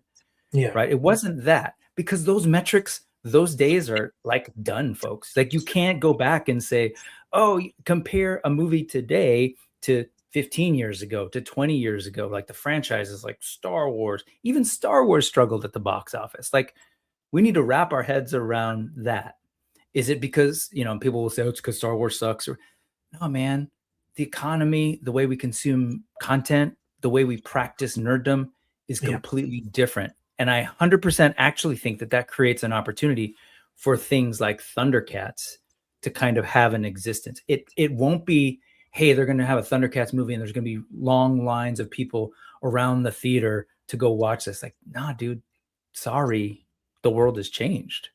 But I think there's an opportunity, whether it's through streaming, through some other avenue, for them to give us, I think specifically a live action Thundercats. I think an animation would be amazing too, but I think there's a way to do it. I'm just going to say that I think, and we got to watch Masters of the Universe, this movie, and how it does moving forward. And I should say people should check out and pay attention to Rings of Power as well. Because again, that was no small investment. And we're talking a post Game of Thrones Hollywood with all the money that was pumped into that thing. They're pumping, Jeff Bezos was pumping even more money continuing like some kind of Tolkien stuff on the screen. Yeah, but there's also the Expanse. The Expanse, sure, but I'm just saying this literally is the most expensive, Jay. Like, if we think about that, they were taking a massive swing, and they're not sitting here going like, "Oh no, we are not making money on ticket sales." No, they're like, "This is a long-term investment. We know this is like a 5-season thing. They're about to do season 3. They're not going to cancel it. They're not going to go like season 3 then say, "Oh, just kidding. We invest." No, like it or not, and I don't like it. There are people in this world currently that have way too much money to burn. And like the whole Amazon Prime thing is literally Jeff Bezos' like pet project to try and like, yeah, I want to have an entertainment company. And I don't think he's going to like, he's not going to quit. Like a lot of these people aren't going to quit. You know what? I just think it's going to be different. Metrics are going to be very different. I'm of the same opinion as both of you. And Eric is also saying the same thing. Come on, Master Universe is always meant for home watching over several years. Just like the cartoon show, it's not a fast cash movie, but more of a long-term franchise investment into a new fan base. And you know what? I can definitely see that, right? And as I said, I think I mentioned it earlier in the show, the way the younger people, consume their content. Honestly, they like to be comfortable. They like to be in their flip flops. They like to be in their snuggies, pajamas, dude. They're wearing pajamas 24/7. Man, my students come to school in pajamas. Yeah, it's and crazy. Crocs. So what? I'm eager to see how, as a lot of us are saying, the streaming numbers are going to go. I'm eager to see how the DVD sales are going to go, because apparently the DVD already sold out twice now. Like several Amazon orders. Depending on which country you're ordering it. Do they still make DVDs? I was like, wait. I was like, sorry. Blu-ray, right? Blu-rays, sorry, Blu-rays. Like, that's a thing. Yeah, I think DVDs but are they like. do. They, believe it or not, they still do make DVDs. Yes, they still do, because it's a cheaper Walmart gift to give away. You know what I mean? Rodimus Prime. I just saw it today and I loved it. I'm going to go see it again. Good. Absolutely. See that? I hear that a lot, which is great. Tube Top. I saw the movie, and I'm the target audience. It could have been a great movie if they had leaned more into the dad-son relationship. If the king turned around and saw his son turn into the proud He-Man, that's debatable. There's a lot to take away from how the story was written. But I know what you're saying. I know where you're coming from. But to be honest with you, if you really look at the progression of what Adam has become, Adam was always, as they said in the movie. And I don't think I'm spoiling anything by saying this, because it's been part of Adam's actual mythos from the very beginning. Adam is the antithesis of what empathy is. In his own being. He's always been the one to be compassionate. Even in Revelation they said the exact same thing. As a matter of fact, I was on with the Attorney at 4, and Shane basically talked about how he thinks that there were certain key moments and key aspects of the movie that were borrowed from Revelation and Revolution, which I agree. Yeah. Right? Yeah. I can see it. I can see the parallels, like almost 1-to-1. Steve, I dipped out. Let's hope Brick is real about this. Brick is always real. Brick is. And if I'm not, what's going to happen, Steve? I mean, come on, man. Smile on the internet every now and then. Steve is pretty critical, and I got you. I appreciate that about Steve. Music was wrongly chosen for a few scenes. His awkwardness should have been gone after he transformed. No, that's impossible. No one's awkwardness can just disappear because you become the most powerful. As a matter of fact, I think it enhances the fact that you become more awkward. And so I think that's something that we also, I want to go back to Revelation a little bit. That the beauty of it in Revelation is that no, it's not about He-Man. It's about you. The reason you showed up in Preternia, right, the way you did, not looking like the buff He-Man, like everybody else that was there. You showed up as Adam because that was the hero. It was Adam. And so that awkwardness, that's Adam. Like, I appreciated that, actually. Yeah. So did I. He-Man can't be like a construction. He-Man can't be like a magic, like I am perfect now. Otherwise, it just discredits who Adam is. Then exactly. Why Adam? Exactly. Anybody can do it. And I appreciate that. You can, like, here's the thing about, like, it was the same thing with Captain America. After Captain America got his powers, he was still the same. Like, the whole point is you don't change who you are. Yes, you get a little bit more confident. Yes, you get a little bit more powerful. But if you actually allow yourself to become that which is really the problem, which is exactly the whole point, then what are you? You're just a sham, right? You're not real. Future Warrior, on my 6th time seeing MOTU and loving this movie. Every day it's a full-on love letter to the He-Man mythos.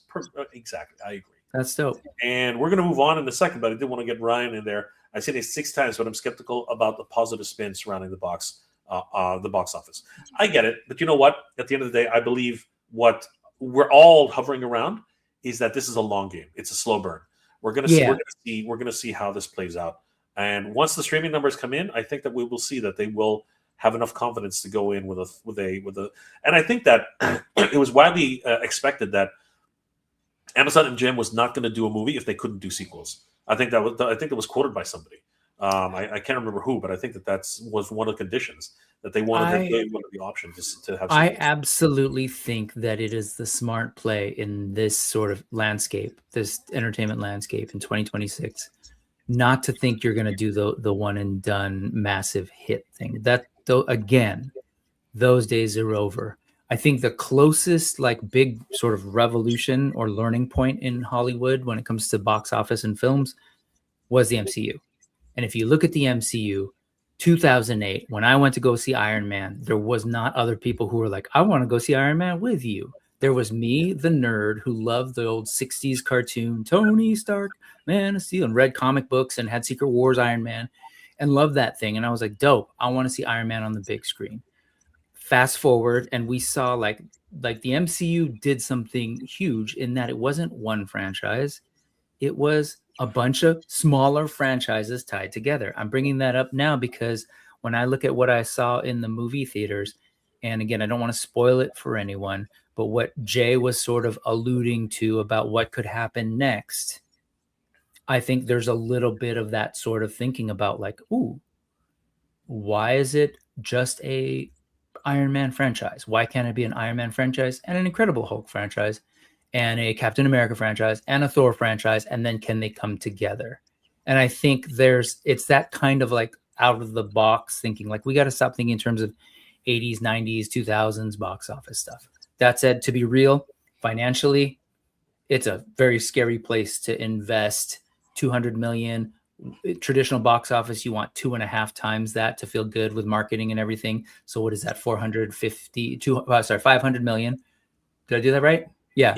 I think. Yeah. And they're like barely crossing like 50 million. Like, no, I get that. That said, we're dealing with people, again, Amazon, MGM, who have way too much money. Like I go back to Rings of Power because what is he made on that? Like everyone's like, when I was hearing you, even JP say in the long term, they're going to make money. I actually don't know, because are they making money on new subscriptions to Prime? Because Prime's free. So like for most of us, who's going to be like, oh, I want to pay for Prime now because MOTU's here.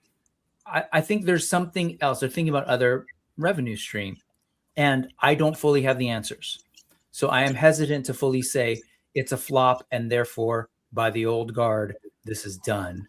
I am more like, I am really curious to see where they're going, because no one says I'm going to invest in an IP, do a full-on movie, do all the promotion that they've done, try and activate all these like youngsters through casting and social media stuff, just to be like, okay, that didn't work, we're done. Nah, I think I'm with you in that it's a long-term game. I don't 100% know if it's going to pay off, but I'm really excited to see it. And I'm hoping they're like, can we do this with Thundercats? For sure. Yeah, exactly. So let's bring it around. Let's bring it around full circle again. Me personally, I do believe that Thundercats can, as I said earlier, if they can do freaking cats, they can do Thundercats. Yeah. And it really does need the right story. And it can't be on Earth. If it's on Earth, it will die on its feet. Like if they announce that in the byline, it's got to be on Earth. No, you forget it. Don't even bother. I think that it really does deserve the original storyline, in my opinion. I think they need to go with Exodus. They need to show how they become refugees on a strange planet, right? And they need to show what it's like to be a young person, pretty much exactly what we saw in Master Universe. And I'm not spoiling anything by saying that. Everybody knows that Adam is a young kid. I mean, there are so many commercials about that. I think you do need that moment. You do need that small flashbacks where he is a young kid, and then he has to become a young man really, really quickly, and we need to see that progression as fast as possible. And we need to see his surrogate family. We need to see how they all have to unify to each other to survive, in such a strange environment, right? I think the message story overall for Thundercats could be a very powerful one, especially in today's day and age where we're teaching, and it's true, we see it every day. Us parents, we see it. Our children are growing up in such a different way than we did, in the sense that they are so overexposed to elements that us as children, for example, adult content, we would have to find like dad's stag mags hidden. Now the stuff is just everywhere. You know what I'm saying? Or like, just anything, world occurrences. Back in the day, we had to go to a library and look up things in the World Encyclopedia. Sure. So it's youth is growing up at such an exponential rate that it would totally align with Lionel's story, where he was a child forced to become an adult and lead a team of anthropomorphic cats to save, the villagers and those who cannot help themselves from the powers of Mumra and the mutants and stuff. So I think it would be fantastic. It would be a perfect time, if the writing is done correctly, if everything is done correctly, it would be amazing, an excellent message for viewers and for people of all ages, But again, it's all about the execution. I think MOTU was very fan service driven. I think there was a lot of things, like I mentioned at the beginning, where a lot of the jokes just didn't land for me. They were just way too corny. The whole fisting, sexual innuendo, that stuff was a little, I don't know why they put that in the movie. That was in the movie? Yeah, it was just. I'm kidding. I'm kidding. I get it. I'm so innocent. I am so innocent. I had no idea. I get it that if we see the cartoons, the Filmation cartoons, Adam was a pushover. He was a coward. At some points, he was dumb. He was like the typical kind of like airhead blonde, whatever. But it's just when you transition it to real life, there's certain things that work and certain things that don't work. So I feel like there were just some things where they should have toned it down a little bit. I just feel the jokes were way too, like, it just made it way too campy. And yes, the Filmation cartoon was campy, but that doesn't mean that a live action movie had to be campy. For example, I love the fact that Trapjaw wasn't cross-eyed. You know what I'm saying? Because in Filmation, every villain was cross-eyed, except for Skeletor. But with Skeletor, it made sense when like he makes fun of himself and that's my crescendo and all that stuff, like that landed. But it's just the other jokes, and I guess, what do you feel about the whole approach where they were making fun of how Adam gave these people names? It was almost like, I'm not Fisto, that's not my name. Like, so what is your name, dude? Like, that was kind of weird to me. What do you think? The thing is that, and we're gonna start moving on in a bit, but and not too much in terms of like spoiler territory here, but I think for me, I didn't mind that so much because one thing about Master Universe Classics is we do know that they all have names, actual real names, right? So canonically, that makes sense. And I do understand the explanation of that. Because there are things that years ago I used to just basically take for granted because that's how I formulated it in my head as a younger person, right? And then if someone had to explain to me, it's like, no, that's actually not what that is. You remember that wrong, right? It's the Mandela effect, right? That's how that came about. And actually, that explanation of it was actually kind of smart, right? Now, at the end of the day, you got to be kidding me. Why would anybody call themselves Fisto? Why would anybody call themselves Ram Man? I mean, like, you were literally talking about your superpower, and that's what you call yourself, right? I mean, it's pretty on point when you call yourself Superman, right? You're calling yourself Batman. Why? Because you're just like a bat, right? So at the end of the day, superheroes, the Flash, this is iteration Wonder Woman, you know what I mean? Like alliteration, you know what I mean? Like these are the things that were born out of the time, that they were written. But here's the thing: pop culture is such that we accept the things which people gravitate towards. Just let's just wrap this up since Brick. Iron Man was a 10 level hero. He was not a level 1 hero. He was not a level 2 hero, right? In terms of popularity, he was like 10th on the pole. You know what I mean? He was like pretty far down the pole, right? Very far down the comic sales as well. Yes, he was not a popular hero. He was not, right? You know what I mean? But he was one of the original Avengers. You know what I mean? Yep. And because of that, Jean Favreau saw something special, right? And the way he made that film, and let's just put it out there. The reason why Robert Downey Jr. is commanding the kind of money he is now is because he made the impossible happen. He made Iron Man fucking cool. Like that is impossible, dude. Seriously. After Iron Man came out, nobody, like, all of a sudden the MCU was born, right? Like prior to that, there was X-Men, which was it was fun. It was a fun ride. The Hugh Jackman's magnum opus or whatever it was. Sure. You had several other attempts. The Punisher. You had a whole bunch of television series that did not happen. You know what I mean? Blade was actually pretty good, and it was but yes, like it didn't capture the mass appeal that Iron Man did. You're 100% right that Iron Man just hit in a way that like no one could have expected it, and it was quote unquote cool. It was funny. Yeah. It was kind of topical. I think that's really what it ended up being. It was a relatable story. It was a guy who basically had everything. Everything was taken away from him. He realized that he was mortal, right? Yeah. He can't keep partying all his life, like throwing his life away. He found meaning in being, treated like a piece of garbage. You're just a tool to be used, right? Like he realized that, right? And then he channeled that energy into something greater. Yeah. And I think that all of us can relate to that type of like riches to rags to riches story again. You know what I mean? To hero story, right? Yeah. And then, of course, as you said, still waiting for riches, but yes, exactly. But as you said, at the time, right? Terrorism and this and that, and the themes were right? The timing was right.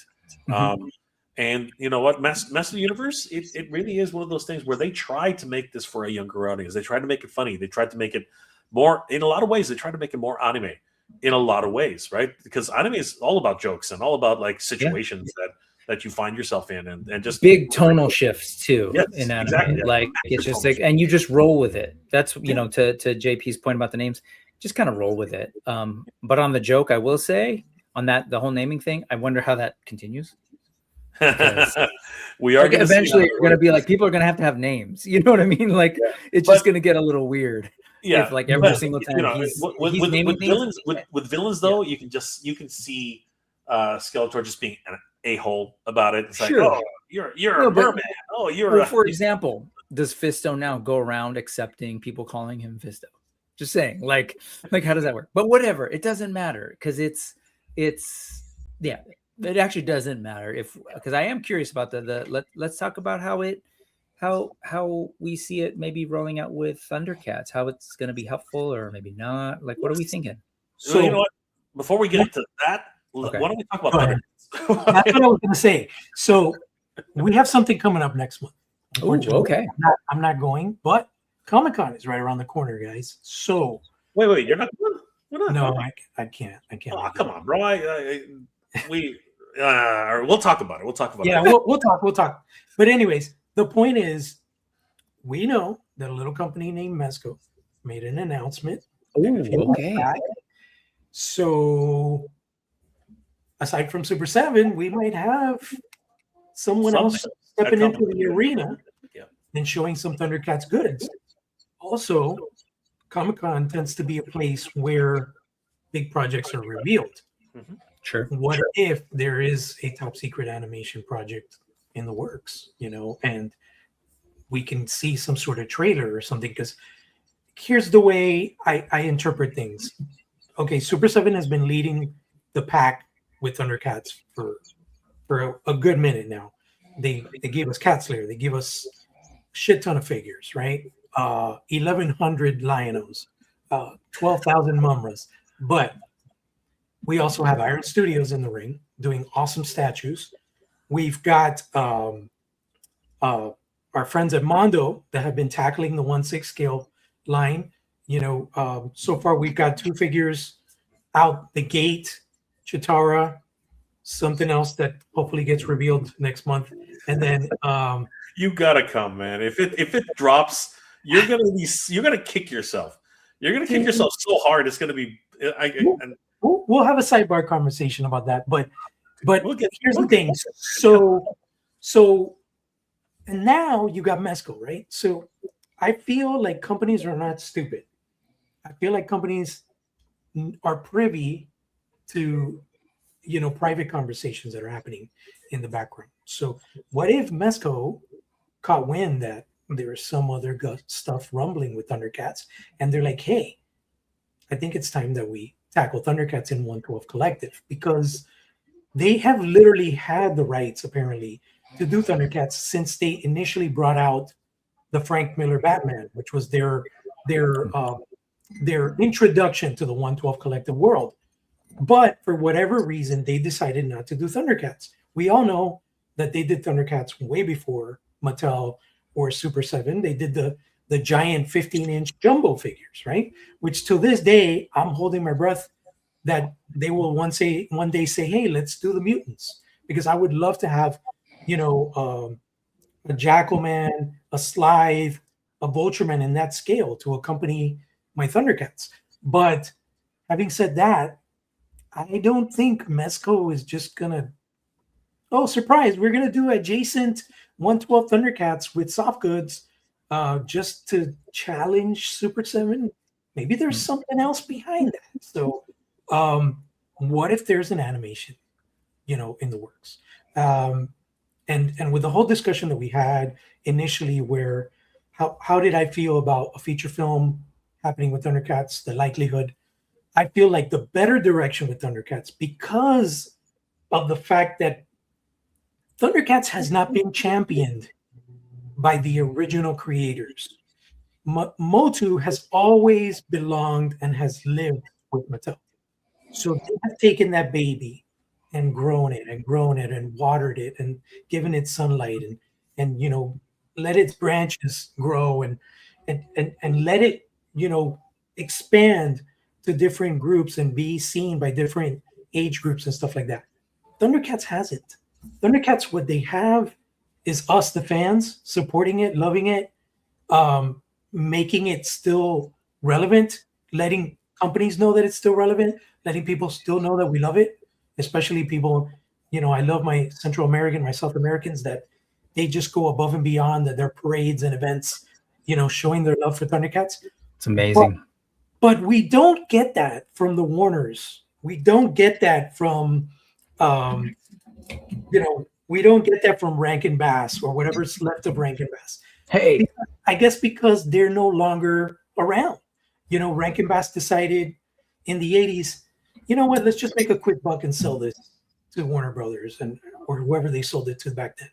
And unfortunately, they didn't see that passion and love that Mattel saw for Master of the Universe. So it's a very different approach in the sense that we don't have a toy giant conglomerate that believes in the IP to the extent of Mattel believing in MOTU. Like Brian Flynn is not going to champion a Thundercats movie. You get me? He's just a licensee. So it's a very different ballgame. So I feel like Thundercats has to take a different approach. They have to go for a reboot in animation that's more akin to the 80s cartoon. Get away from the anime. We already had that. It was cool. If you want to do a season 2 after the new animation is a success, great. But do something that's more akin to the 80s cartoon, and then maybe try a live action. Because honestly, I feel like I would like a live action more, and I'll tell you why. I see that nowadays we're getting a lot more series than we're getting feature films. Perfect example is my all-time like huge love for God of War. I absolutely love the game. Oh. Played the first one. I've seen it evolve to what it is now with the father and son story and the older Kratos. But man, if you could take that approach with an IP that's so beloved and give it a lot more love, because when you do a feature film, you're basically condensing all this amazingness, all this narrative, all this story into two and a half hours. Whereas in a series, you can give it 10 hours plus of love. You know, I feel like I would rather get that kind of exposure with Thundercats than a crammed up, sped up, you know, like just mishmash of content in a feature film. And you know, that's where I stand with what I see a future for, as far as the future of media and the evolution of Thundercats for media. I'm with you. I like a lot of what you just said, because first off, I think you're right in terms of the history of the franchise and the way it's sort of been carried by Mattel versus what's happened with Thundercats. The only thing I might sort of like point out, it's not even to disagree with you, but I will say, because you're saying, okay, instead, what if to bring back Thundercats, you started with a series or an animation, basically start smaller and let people really get to know and fall in love with this world, not just the fan base, but new people who are looking for that. What's that new, you know, cool thing to stream that's, you know, oh, fun sci-fi, but has maybe some old tie-ins to some stuff from the 80s, whatever. And so I could totally see that. I think that is absolutely the smarter play. And it I think flows with what I was saying earlier. Like the box office hit thing, I feel like is a thing of the past. And it's going to take a while for people to kind of recalibrate, Hollywood in particular, to recalibrate and figure out how they can sort of like build up to getting those large box office numbers again. That said, the thing I noticed though of what you said that might have been missing a little bit is that Masters of the Universe did the exact same thing. Like we can't jump from say 1987 or Filmation or whatever to now. We can't even go from there to Mike Young to motion picture. Like it took CGI cartoon, it took a Revelation mini series and a Revolution mini series, right? So like there have been starts and stops, and they have tried to nurture it in the way you're saying. And so I think maybe it's less about like they need to do something different from Mattel, but maybe they have to look at what Mattel did and give it that same shot. Maybe not the exact same way where they're going to like have two competing things going at the same time, but really think about like, okay, if the world is all about streaming now and it's all about like getting that viral energy behind a thing and trying to get people to, you know, I'm thinking of things like Squid Game, right? And what a phenomenon that was. And everyone's like, what? There's this drama out of Korea, right? That has its roots. Like people are all watching this now.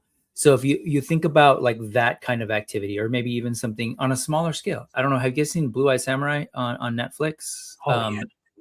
That's amazing. Fabulous animation that really hasn't penetrated in the same way that say K-pop Demon Hunters, right?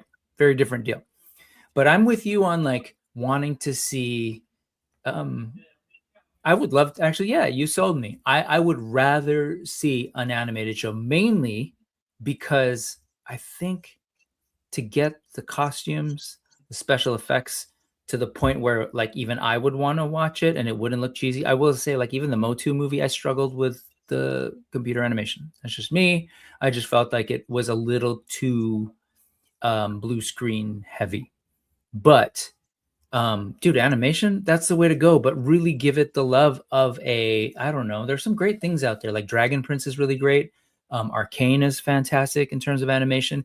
Even Lucasfilm's latest animated show, which like usually I'm a huge Star Wars fan, but man, trying to go back and watch some of the old shows, like my kids on the other side here watching Rebels, and I sat down with them and I was like, man, I can't sit here and watch these when my action figures look way more interesting and cooler than the art direction of like what I'm seeing on the screen. They look like little clay people moving around. Like, so they need to step it up a little bit in terms of the animation, but give me even at this point, a mini series, kind of like a Revelation, maybe, right? Like 5 episodes, whatever, something shorter where they can really nail the story. What do you think, Jay? Yeah, we're definitely going to move on, but I will just put a bow on this one. Okay. I think that you're right. I think both of you are hitting it right on the nose. I think that they need additional media to enforce and basically bring people back to understanding what Thundercats is. I don't think enough people understand what Thundercats is. At least not enough of the general public really has a connection with Thundercats.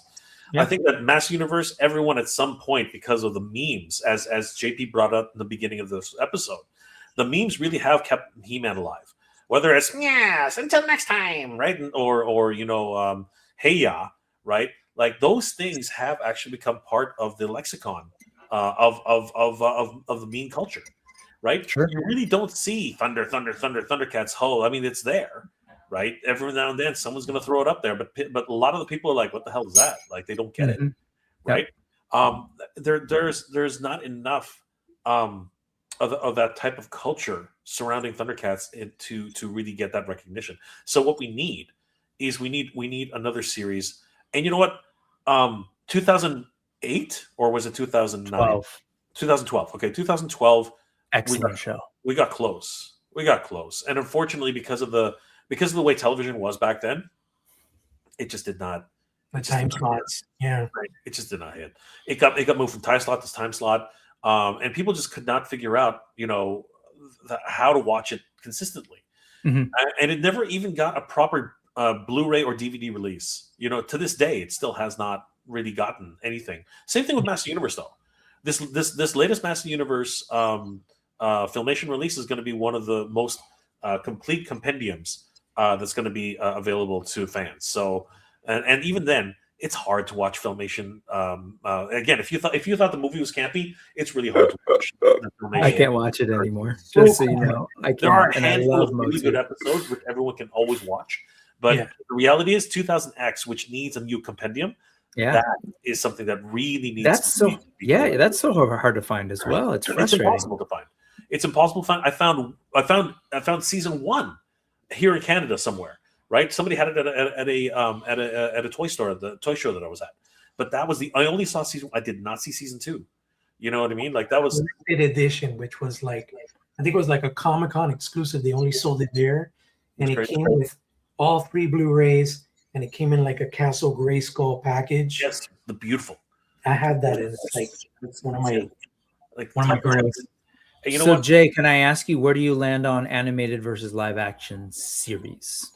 Those are 2 different things. I mean, I mean, what would you want to see? What do you think might work in 2026 for Thundercats? To be perfectly honest with you, animation is the way to go initially. Mm-hmm. It really is. Live action, as much as I would like it to, it is a commitment, man. Here's there are 2 trains of thoughts on animation, on animation and live action. First of all, you need to have actors who are committed to have 2 or 3 years. You know what I mean? To be able to just commit 2 or 3 years of being on a show.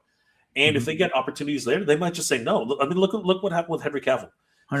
He was on The Witcher for like the first and second season, and after that he said, no, I'm done. Right. Yep. And then you had to bring in one of the Hemsworths, right? Mm-hmm. Which was fine, right? But the reality is it takes you out of that moment. I mean, you get used to one actor and then all of a sudden they have to bring somebody else in. Sometimes it happens, Harry Potter, unfortunately, actors do move on; they pass away, right? So those are circumstances that also are possible. Whereas with animation, you can find different actors to replace other actors with very little. Some people don't even realize it. You know what I mean? Avatar is a really good example of that. Mako, he passed, before the final season, in the middle of the final season. But you know what? They did a good enough job that it was okay, and they even recognized it in the show. Oh yeah, incredible! I cried. Beautiful. Me too. I remember seeing the Rest in Peace Mako. Dude, I cried. I'm not even going to joke. I cried because he's always been a great actor. I'm with you. Right? Mm-hmm. Conan the Barbarian, RoboCop. was it Rising Sun? You know what I Yeah. mean? Like he's just a legendary actor in that right. But in terms of like how is it going to hit people? Kids love anime. Young That's people where I'm going love too. Yep. anime. Anime is the Yep. key, right? Hollywood is looking to anime for live action now, right? It will eventually. It's a natural progression. You know what I mean? So that's where I think it's gonna. That's where I think it's gonna be. You know Well, if what you I I'm mean? think with about it, the original Rankin Bass is anime. It It is is. 100%. It is. There's That's what made it so iconic. Miyazaki has roots. So Studio memorable. Ghibli has sorry. Studio Oh. Ghibli just has roots in Rankin Bass. But sorry, go ahead, JP. All of these, like G.I. Joe is anime. What's it called? Like Yep. people don't realize that, but it is, right? Yep. Some of the very early Superman, some of the very even Hanna-Barbera was outsourcing to Japan as well. Like a lot of companies were doing this. Filmation, ironically enough, was one of the only American-based animation studios for the longest time, and they held out for a long time before they had to, unfortunately fold up, just like so Well, many others, right? I am So- so glad we landed on anime because, as I was saying, like times have changed. I work in high schools. I've got a 13-year-old and a 15-year-old, and I have seen, trust me, I tried to get my kids into the sort of things that I was into. But just by being in a public school in San Francisco, being exposed to what they're exposed to, they're all about the Demon Slayer, One Piece, right? Jujutsu Kaisen, even like Solo Leveling, which was Korean originally in their cartoon comics, but then anime in their animation. But dude, it's just like that's where the pop culture longevity and money is right now, and the rate at which young kids will inhale that stuff is it's wild. And the fandom, right, really talking about who these are. Now Thundercats is not a big property in Japan in particular, but what I guess where I'm going is you take the sensibility, maybe work with a studio who can really do quality animation, that is working, that is an Japanese animation studio, or even don't sleep on Donghua, Chinese animation. But I think that's the way to revive a property like Thundercats and really take that sensibility and think about like things like, man, I'm imagining like Frieren, like there are these great shonen and seinen like anime, the way they treat the main character that would work perfectly for Lion-O, 100%, and sort of him interacting with the team. And I just feel like if they're gonna sort of take that, use that lens by which to gauge like how do we grow or regrow or reintroduce the Thundercats, we look there. And again, the 2012 is a great template because that was very anime coded. They had Bandai making figures. I don't know. I think there's something there. That's what, and 100%. That's what I want to see. I want to see it on Netflix. Like let's Or go. Amazon, Amazon. I mean, Sure. I could totally see, for example, Travis Knight taking on Thundercats because it looks like he's such a champion for 80s stuff. Like he did an awesome job with the Bumblebee movie. The Bumblebee movie is my favorite Transformers movie. Me too. It's so grounded in the 80s. I was just watching it. You know what I mean? Yeah, I watched that intro today. And it's just it's just you could tell when there's love, and it's just crazy, But again, animation for sure. And then after that, I would say I would prefer a TV series just because I want more content. I don't And want. do you mean live action TV series or animated TV? I would like a live action. Yeah, I would like No, to go it's just the money. That's what I animation. just wonder about, the money involved. It's That's like HBO budget or Amazon again. Amazon budget. It's a really expensive endeavor. I mean, animation on that level is just much cheaper. Powerhouse Animation is doing some crazy things with animation right now. I mean, seriously, you just need the right story. Have you all watched? Have either of you watched either One Piece anime? I guess first question, and then One Piece live action. Either one. Have you seen either one of those things? I've seen both. I've seen seen pieces of both. Okay. The reason I ask is because that was something that I love the One Piece anime, totally caught up. Took a while, but the live action show the love that they put into sort of translating that and thinking about how it might land in terms of live action was beautiful. And I'd love to see if they were to do a TV show, do something like that. The biggest reason though that works is because the creator was involved. And but I bring that up because the biggest barrier for One Piece to ever get like even a quarter of the way through the story of the anime in live action is money. Like, I don't want to totally spoil it for people, but there are special effects that are involved. The worlds that they go to are very, let's say, expansive and elaborate. Costume, like that is an expensive show. And I've heard from producers, right? You know, like Ted Biaselli was at MOTU Universe, he's at WonderCon. I get to talk to him frequently. And I'm just like, dude, I love One Piece. It's great. And he's like, yeah, but it's really expensive. So if you even watch season 2, it ends in a way where if they ended the show, that could be fine. That could be it. And so like, I think that's probably the way they're going to approach it, because it really is a question, can we afford it? So that's my only thing with Thundercats is I would really love for it to look good. I really, you know, I want to see it all. Like, it's not just the cats they need to pull off, right? It's of course the mutants, it's Mumra, it's ships, it's space people, you know, I mean, it's robot pirates, it's everything. And that's spending money. So yeah. Really quickly, Snell, Amazon's looking forward to MOTU being on Amazon for the $24 rental or $30 buys. Yes. Oh, I guess that's true. That is a thing. But I don't know how people do it, man. Because I'm just like, if I'm not going to see it in the theater in a big screen, then I'm not the person who pays for the rental. I wait till it's streaming somewhere. Yeah, I agree. I'll pay like the most I'll pay is probably like the $5 mark, but I won't pay $20 to watch at home. Yeah. I don't think it's justified. Well, it depends. Again, younger people are different, though. Remember, that's us, right? So there are things. My kids better not be spending $24 to rent a movie. Dude, you know, I know people who spend $60 on freaking Uber just to eat. You know what I mean? I'm like one meal. Getting old. I'm like, are you crazy? Like that's insane. So it's not out of the realm. Hey, we are all toy people, and I feel like you're trying to move us. But I want to go back to where Jorge was saying. Okay. The Mezco thing. I think you're right, and I would love to hear more about that. I've fallen off. I need to get back on your channel and listen to what you've been saying around that, because I'm super excited about the idea of somebody else, getting the property, but freaking Mezco to sort of like see how they do it. I'm scared because it's not cheap stuff, but you know, other than really great Super 7's not exactly cheap either. I mean, no, but yeah, 100%. Twice double it. Yeah, double it. Like, right. So I mean, that's it. Unless they get better articulation, you get, you know, the new sculpts and everything. You know, what's funny about Mezco and Super 7, and I'll say this: being a Thundercats fan myself, I don't have expendable cash.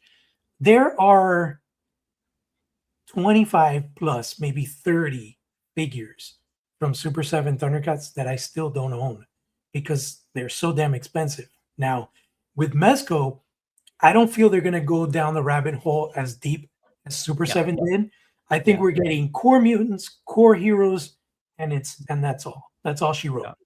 And I'm perfectly fine with it because we are going to get premium, top of the line articulation, accessories.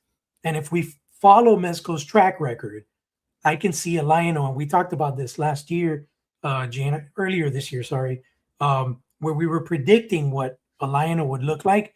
And I could see where we would get an all-in Lion-O that will feature all the looks that we need, you know, all the accessories from all the episodes in just one pack.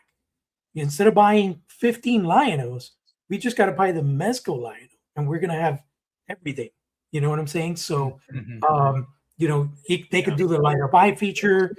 You know, they could do the cape being removable, the coronation head, all that in one pack versus, okay, you got coronation Lion-O, you got mirror Lion-O, you got this.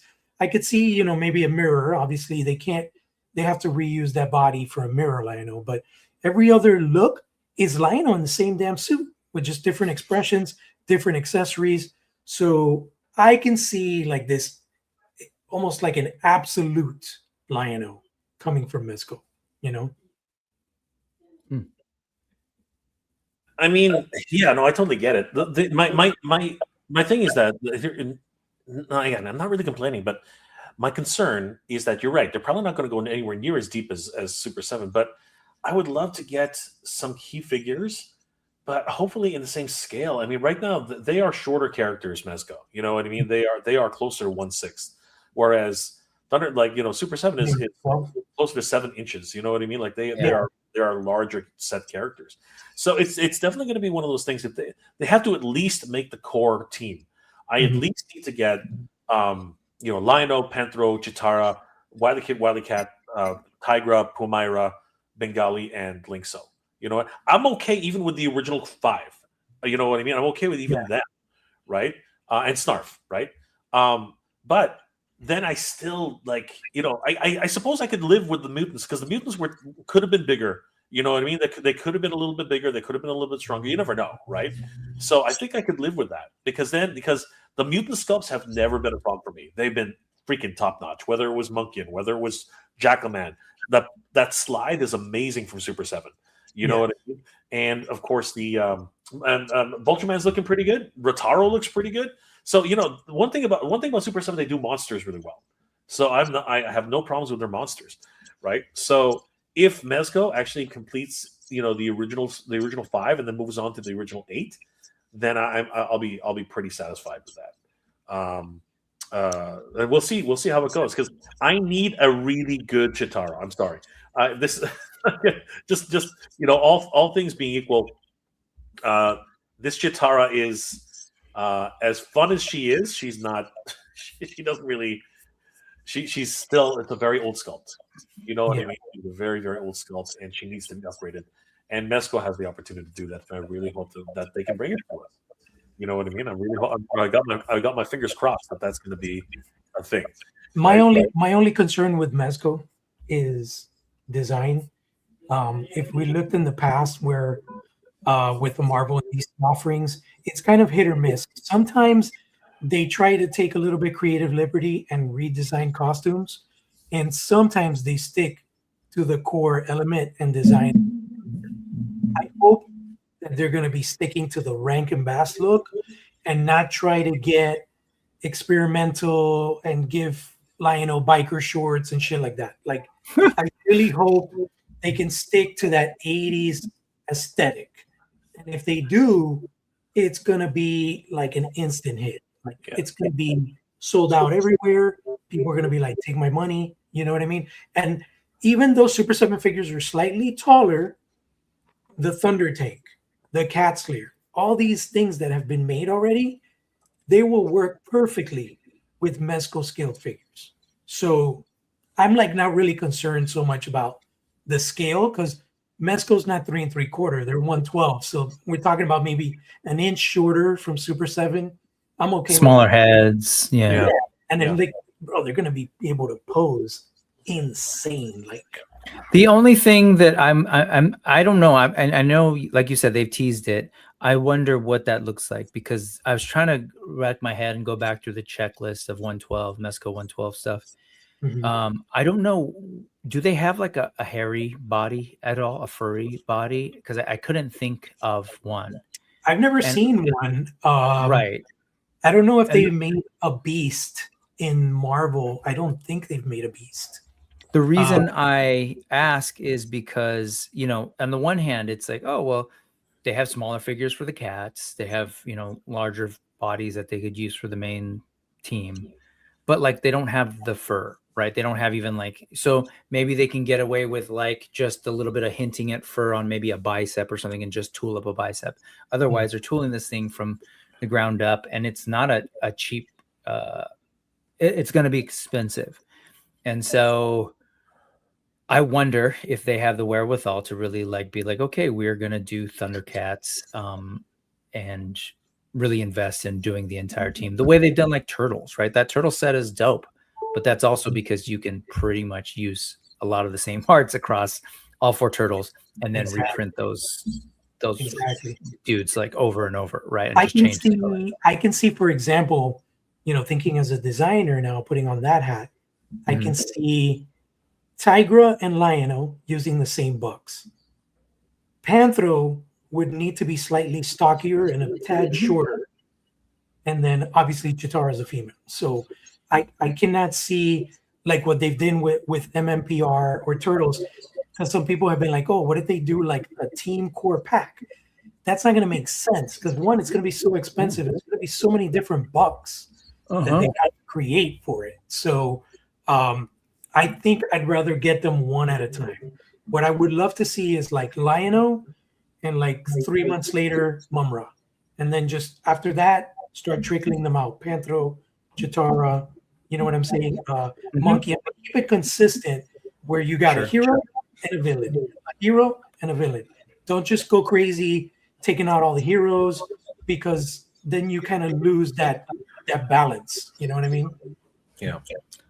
The problem is, somebody mentioned Planet of the Apes, Mezco, and those were good, but like Planet of the Apes are kind of head to toe clothes, so their bodies can just be smooth, non-furry bodies underneath.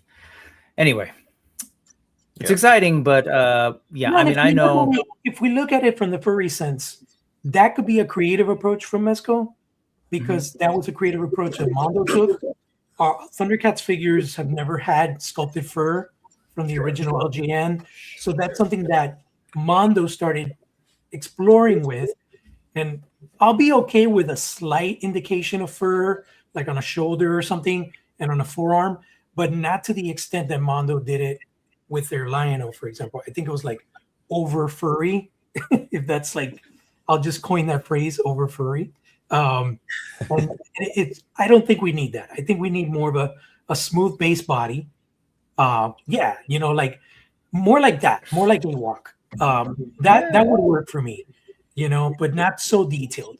But again, even if we don't do the fur, it'll work. I think the main thing is for them to stick to the classic aesthetic. Don't experiment. Designs interesting. So you'd be good with a smooth body. Yeah, I guess you're right. The toys generally don't have them.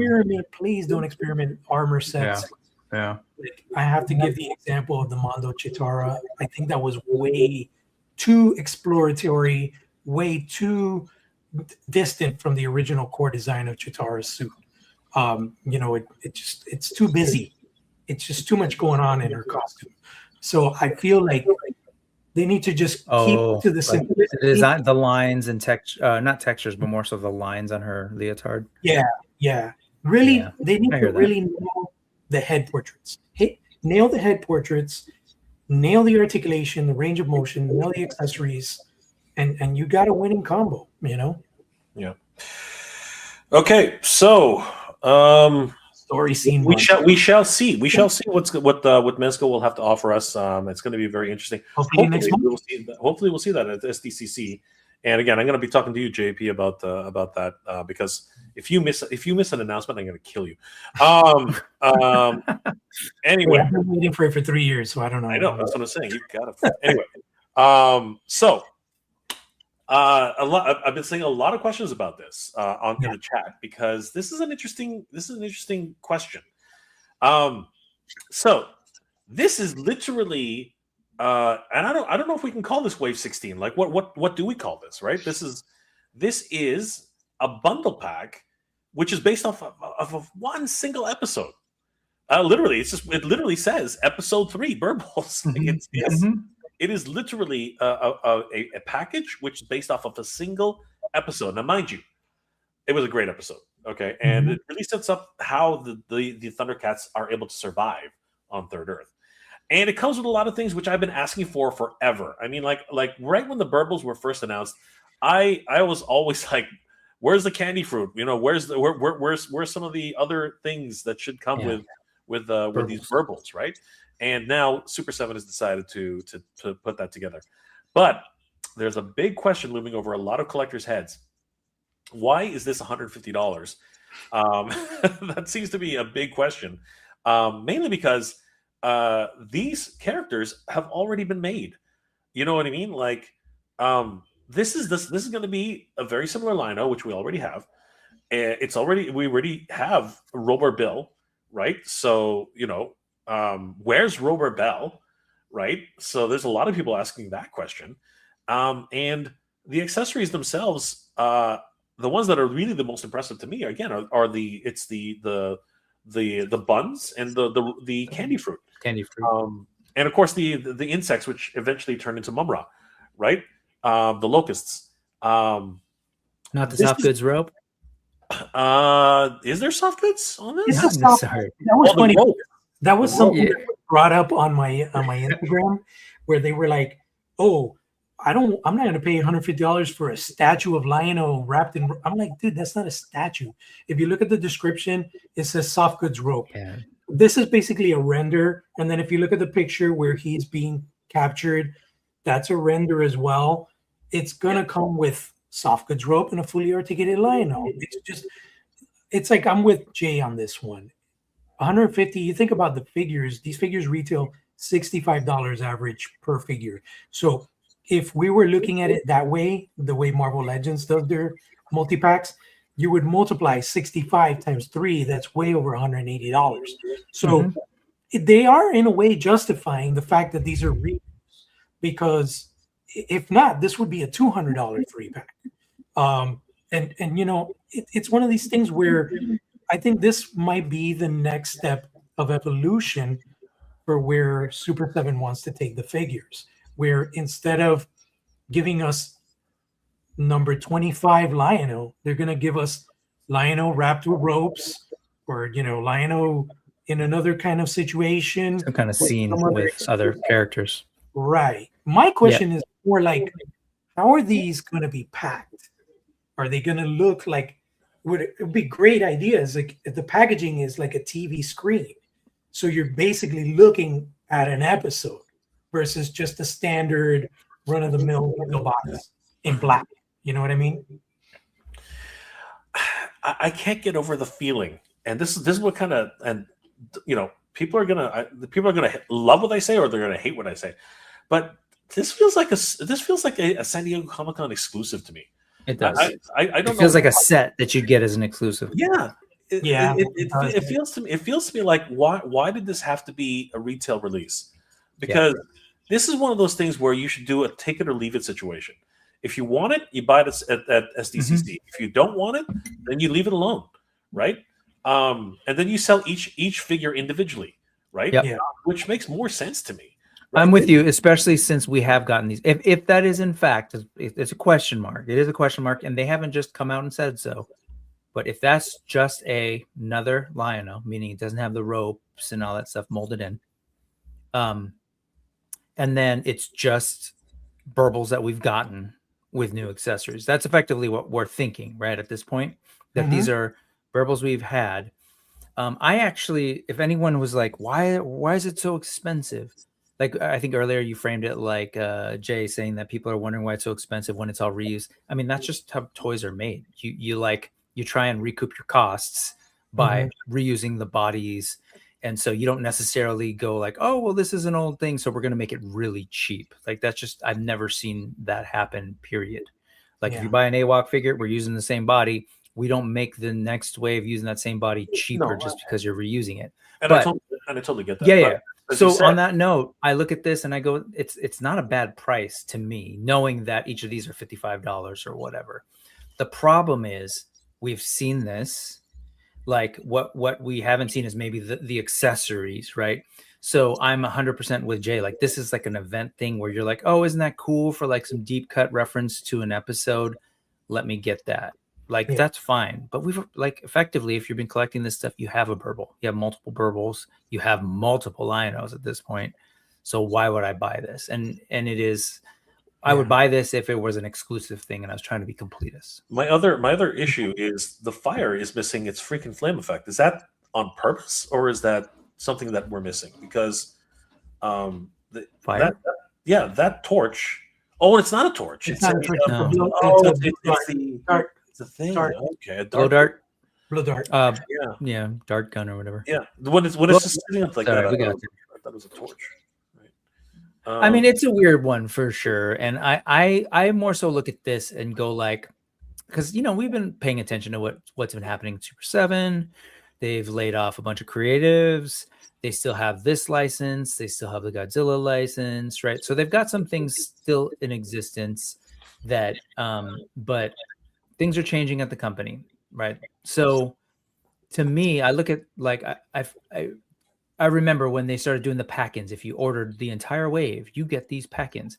That to me is a marketing pitch, right? Like we are trying to entice more people to buy from us directly. That's what they want. That's like hey, we need to drum up interest and pre-order sales on our figures. So that was one way. Like, I don't know if they're thinking that maybe this is the way to get people more into like buying a thing. Again, I think it's weird that it's not some kind of event exclusive. I just don't know who's like in the market necessarily to buy figures they've already gotten, even if it's at a like what $10 price break for each one or whatever. If it is in fact just the figure with ropes, then it makes it even like kind of like less interesting. I can just get ropes and do this to the Linos I have, right? Yeah, you can go to Michael's and just buy it. So I don't get this in the conventional sense, and I just wonder, and I don't know, I have no inside information. I just wonder if this is like us seeing them really trying to figure out how to keep selling more figures. Yeah.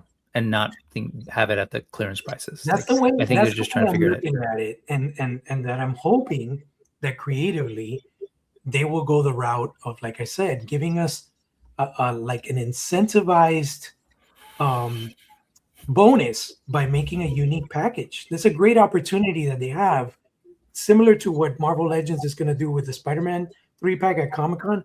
I absolutely love that 1966 Spider-Man 3-pack that it looks like an old TV set from back in that era. It would be great just to have that 80s style TV, and you got the window box, and there you have the figures. You know what I'm saying? Versus the standard run-of-the-mill black box. They got rid of the sleeves. They just got the big Thundercat logo on it. Like, make it unique so that people are like, oh, okay. Because honestly, if I buy this, I'm not opening it. It's just going to sit in package just to say, oh, I got this episode representative scene. I don't need any of this stuff. I don't. Because what am I going to do? I don't sit down and play with the toys. I'm not going to get, oh, look, I got candy fruit and play with Smurf and stuff like. I've already got 50 freaking claw shields. I already got 200 freaking mini sword daggers. That's what I'm saying.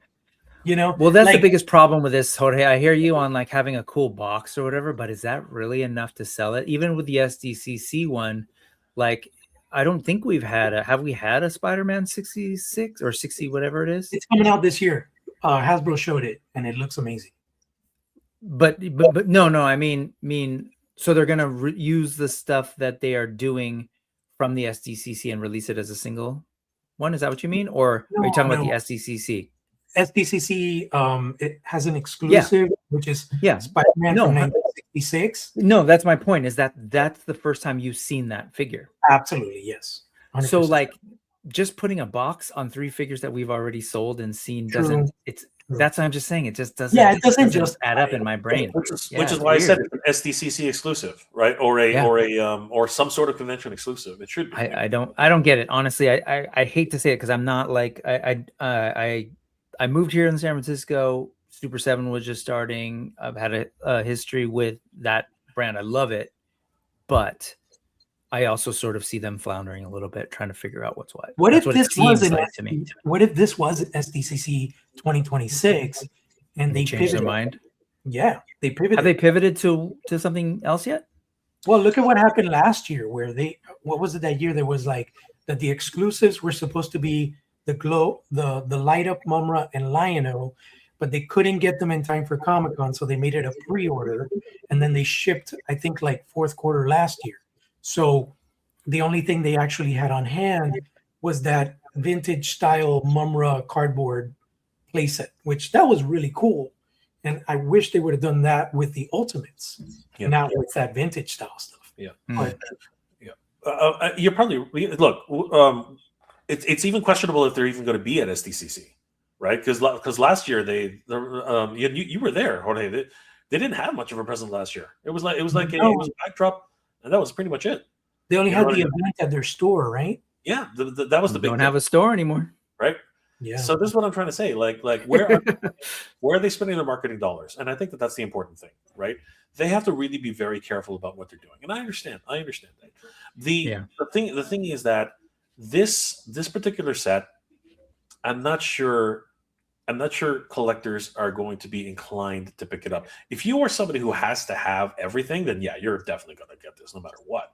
But as a collector and the economy that it is right now, it's hard to justify $150 for a few buns, some candy fruit, and a couple of wasps. You know, you two are some of the biggest Thundercats fans I know. You both have a Cat's Lair from Super 7, right? Yes. And a Thunder Tank. You both have a Thunder Tank. Thundercats right below it. Okay, so I'm going to ask you: are you guys going to pick this up? I will eventually pick it up. I too will probably eventually pick it up. Right. It's gonna be one of those ones which, but like I said, he'll be on ice. I will never open it because there's no need for me to open it. I agree. Like, it's not that thing that's super enticing. That's why I do wonder where they're going. And it also has to have a box. I'm not a doom and gloom guy. Like I'm really not. I want them to do have the right box too. What would have been a great missed opportunity right here, excellent missed opportunity, would have been a Lion-O going like this. Oh, like he's just captured, like a brand new expression.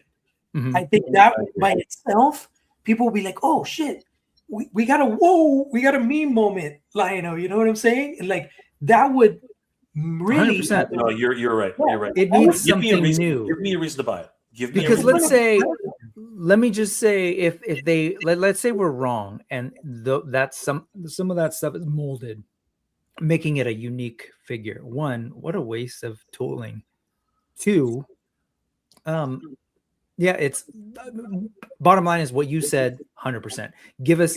Use this as an opportunity to do an expressions pack. Every collector who already has a Lion-O will buy this set. Period. Right? Give them two expressions, not the normal one you already have. Done. People are like, oh damn it, I want those two heads. Absolutely. It's exactly like what and you know what, they should do this anyway, because they've been using that to entice, like, go from your own playbook. You've been using those like extra heads to entice people to buy directly from you anyway. It's right. Yeah. So you know what? Like continue with that. Sure. Give up 3 additional heads, right? Like you've always been doing with these wave releases.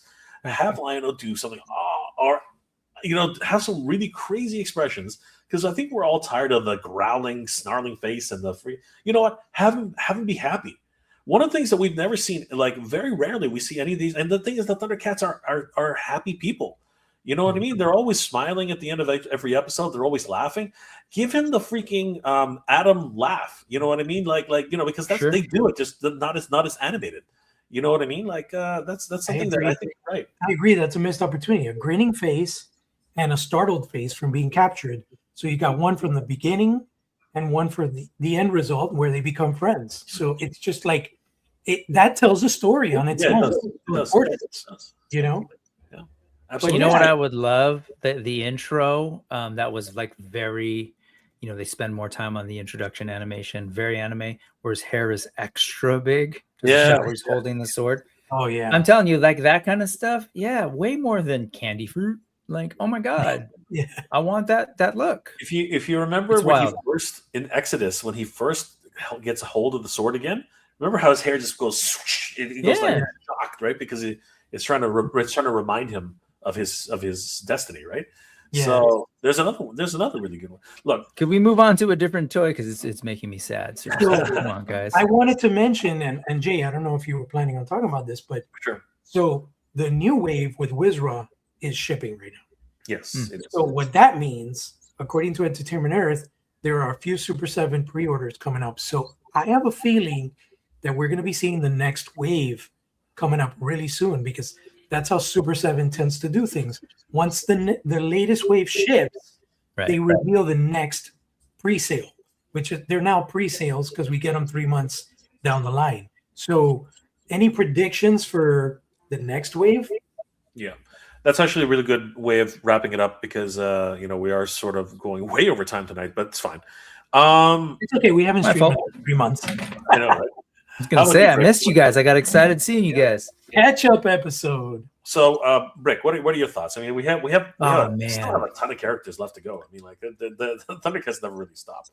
But I know one that people have already mentioned in the chat and stuff. But Brick, which characters? Oh God, I'm terrible. I can't even play this game with you guys because I have not collected Super 7 Thundercats, so I don't know what's been made or not. But okay, well, like, I mean, Hachiman's already been made. Like, I'm just trying to think of some of the folks, but Hachiman's been made. You guys do it. Let you guys do it. Hachiman is sold out. He's no longer available. So he's become one of those. He's archived. Harder to find. Yeah. Yeah. Well, I'll let JP go last because I defer to you guys. Yeah. So I will say, and it's just a broken record. Driller. We need driller. We need a driller. Oh. We need a driller. We That's the guy, like literally a drill body, lower body, right? Yeah. Well, he never had. They never made him, huh? He never had legs. No, they made him in LJN.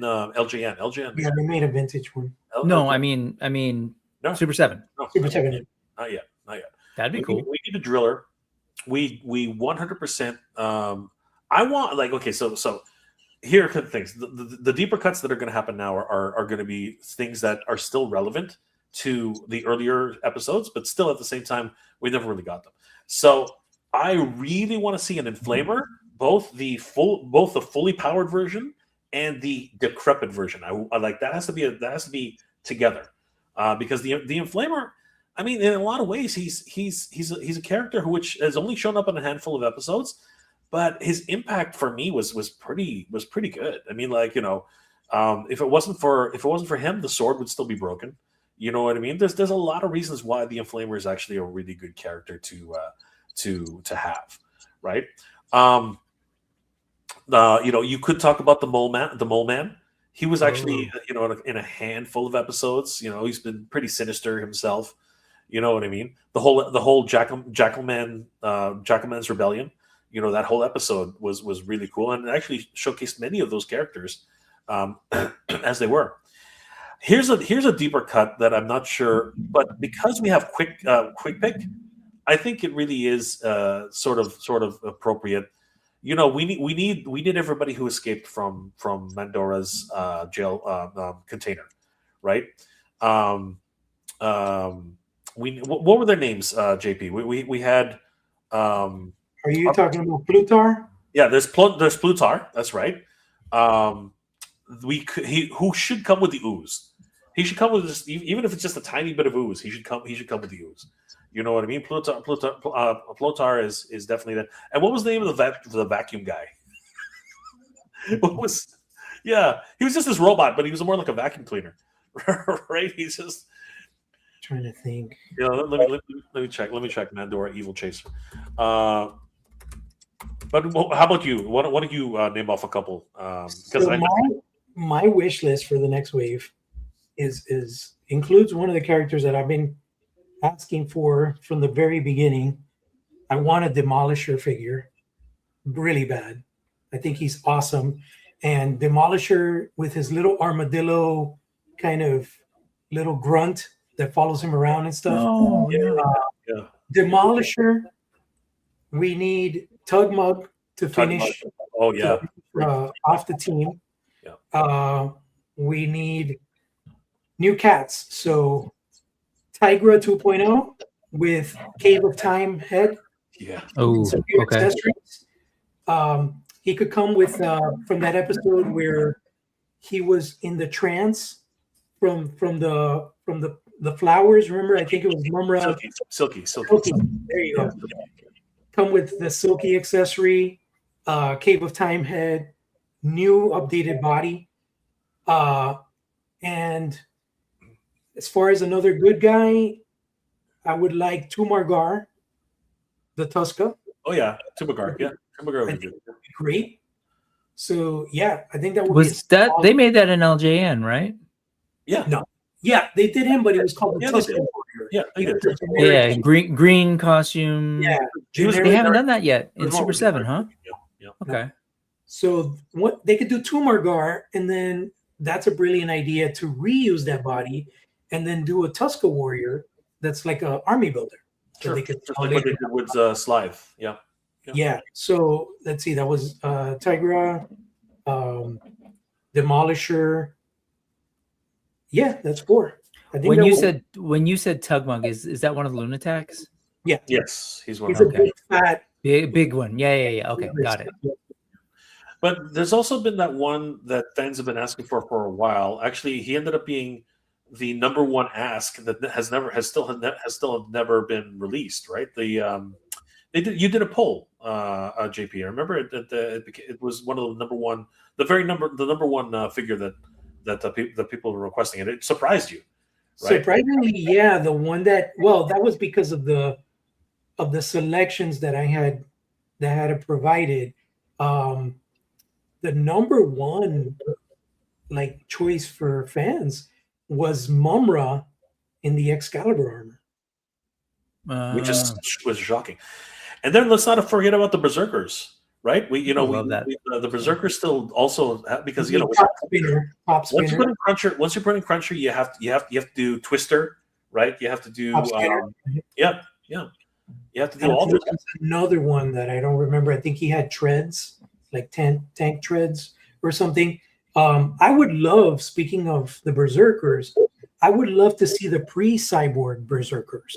Like I would love to see the pirate Hammerhand before he became like that cybernetic. Yeah. Before they well, I think he was always cybernetic, wasn't he? Like no, it was like when you first meet the Berserkers, they're like on a pirate ship, and if you look at it, even if you go back and you go to Nate Birch's Instagram page, he showed his early concept art for Super 7 for Hammerhand, and you could see that pirate Hammerhand head, which is completely organic.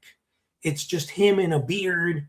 There's no like metallic, there's no helmet. It was super cool. And it was because I got to go back and rewatch, but I think something happened to them where I think they perished, and then they came back as half human, half cyborg. The Thundercats drowned them. That's there you go. So they were attacking. So they were attacking the Unicorn Village, right? Mm-hmm. And basically, Hammerhand still had a Hammerhand, but it was very small. It was like a regular hand, but it was just coated. It was just like a glove. Kind of like Fisto. Yeah, exactly. Kind of like Fisto. But even smaller than Fisto, really. Yeah. And he had a cloak. He had a cloth. He had a helmet, but it was like just a regular helmet with a cloth backer, right? And he had a patch, just an eye patch. That's it, right?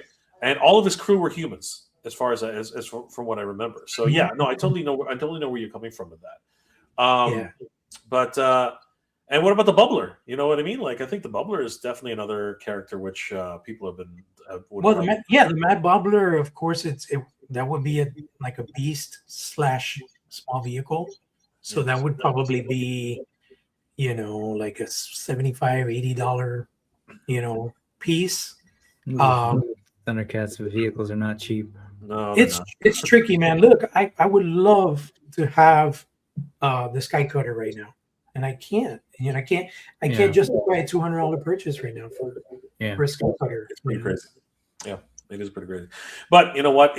Like we're gonna see who makes the cut in this next round. I could totally see, obviously Tugmug. I could totally see him rounding out the final Lunatac. That was quick too. The Lunatics came pretty quick. If they it was like one after another. Yeah, it really did. Yeah. I was shocked how Luna and Amok actually came out so quickly. You know what I mean? And they did that one so well. So, I'm really, really impressed on that level. But yeah, I mean, like, I think the most of the mutants are finished. Like I said, there's only another handful of them that are. I mean, pretty much they're done, except for there's like ancillary villains now. But the core mutants are pretty much done. Yeah. So some of my favorite figures from that line were the other Slithe's other like people, the sort of Oh, the reptilians. Yeah, the reptilians. Did they ever do any like the jackals and the monk? They did. Only reptilians. I'm wondering. I think the reptilians didn't sell as well as they expected, so they're probably not going to do which is too bad because they were excellent. They were. I grabbed two of them, two different ones. They were great. Yeah, I have two different ones. I'm hoping to be able to collect them as well because honestly, they are excellent, right?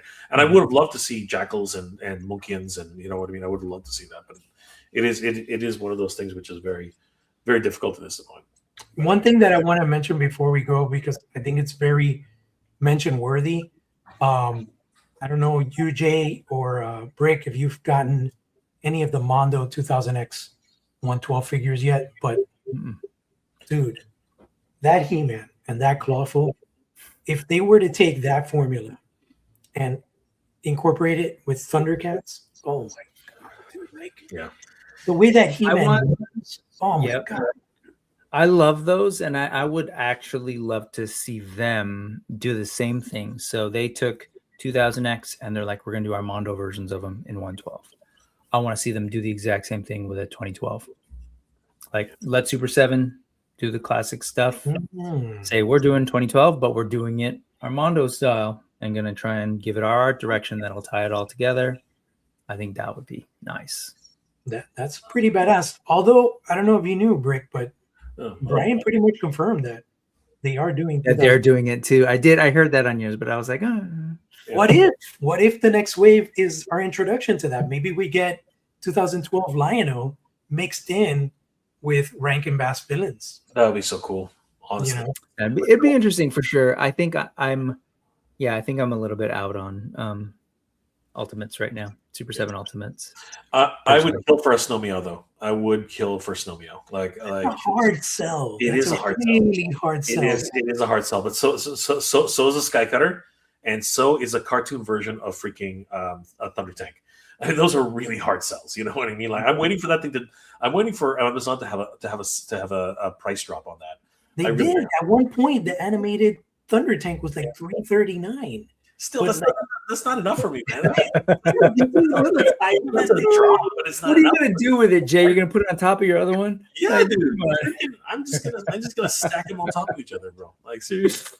One thing that I think was what I really want is the Panthro. That's actually what I really want. I really want that Panthro. Well, you know, speaking of that Panthro, that was a great one.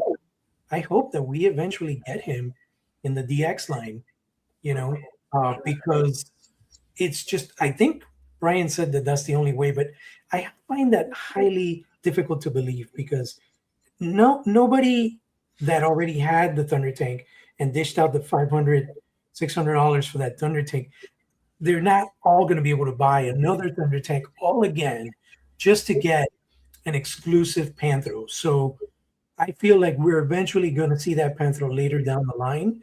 There might be some modifications to it. But what I'm also hoping is that we're going to see that body reused with a whole new head, whole new armor set for a Rankin Bass, more animation-centric Panthro. Because we need a pinless Panthro. We don't have one. So I feel like that's probably the next thing we'll see.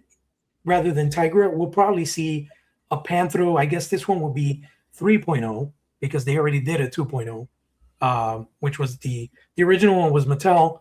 2.0 was Super 7's, the one that came with a key and all that stuff, and the new head.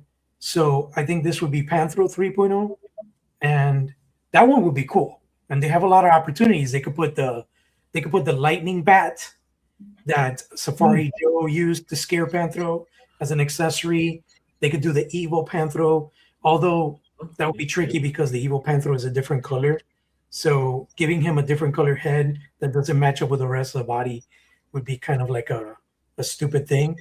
Yeah. But once they get the regular Panthro out, they could easily just be like, hey, evil Panthro, and it glows in the dark, and people will buy it, you know. So it's tricky, man. You know, with the economy and everything right now, it really is tricky to figure out how to re-release and rebrand and all that. I say that I'm out on Ultimates, but when you said Deluxe Panther, I was like, "Ooh, I could go for that with a new pinless body." I would probably be in for that. Yeah. All right, Rick. You know, thanks for joining us, brother. It's always great to have you hang out with us. Man, thanks for having me, man. I miss you both. I've been able to see Mega J quite a bit in real life, even, but but yeah, it's good to hang out. I'm on spring break summer break. I've got 2 months of just a little bit of rebuilding. Are you after this year. are you going to make it to SDCC this year? Or Yeah, you ask me that all the time, and I am not. I struggle with going down SDCC, man.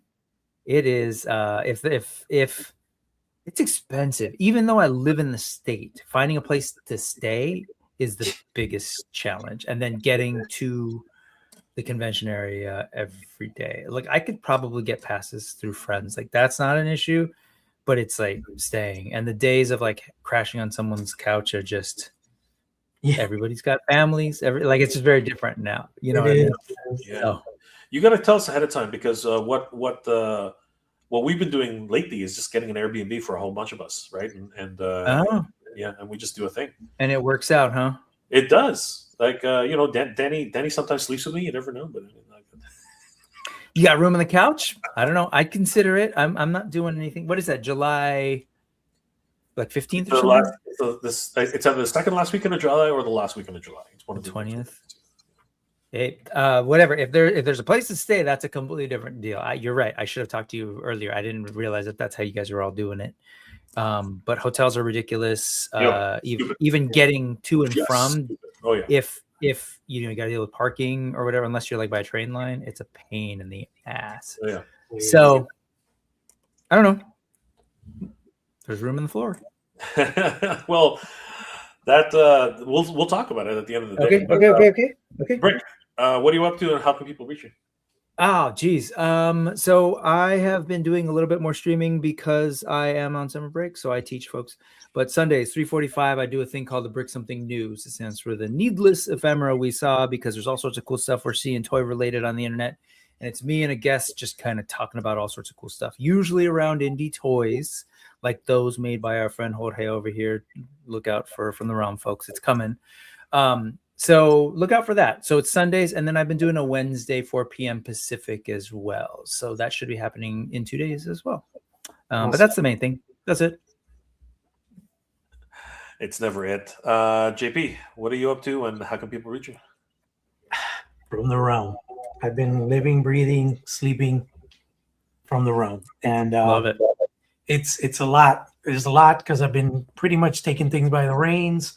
A lot of my collaborators have been busy with their personal stuff, their family stuff.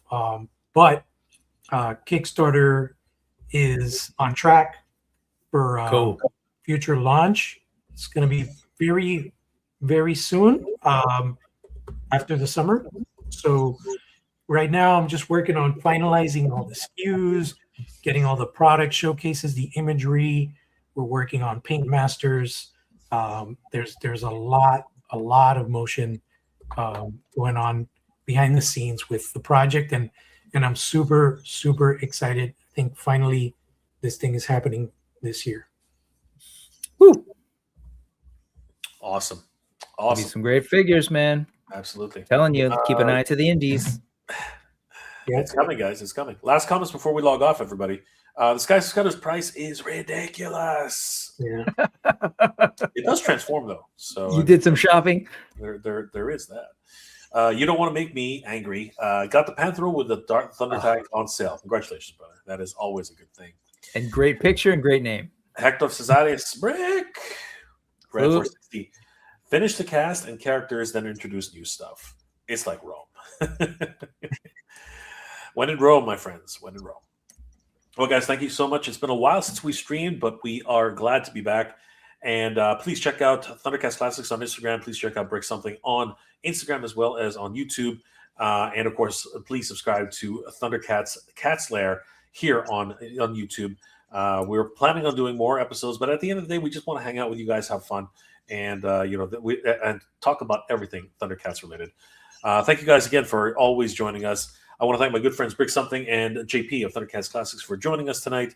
And don't forget, guys, San Diego Comic-Con is coming up soon. A lot more announcements coming very, very soon for some crazy things. We're hoping that Mezco will drop a hint here or there or make some actual announcements about the show. And I am hoping that Mondo will actually showcase something very, very special this year. And I'm really going to try and get JP over there because I think that it will be this year. So I'm hoping for the best. Guys, thank you so much for everything, and we hope to see you guys soon. As always, guys, we want to thank you so much for joining us. I hope you're all doing well, staying safe. And as always, everybody, thank you very much for watching. Good journey, everybody. And geek proud animal warriors of the kingdom. Oh, Actually, that's right. 3, 2, 1. Thunder. Thunder. Thunder. Thunder. Oh! Good night, everybody.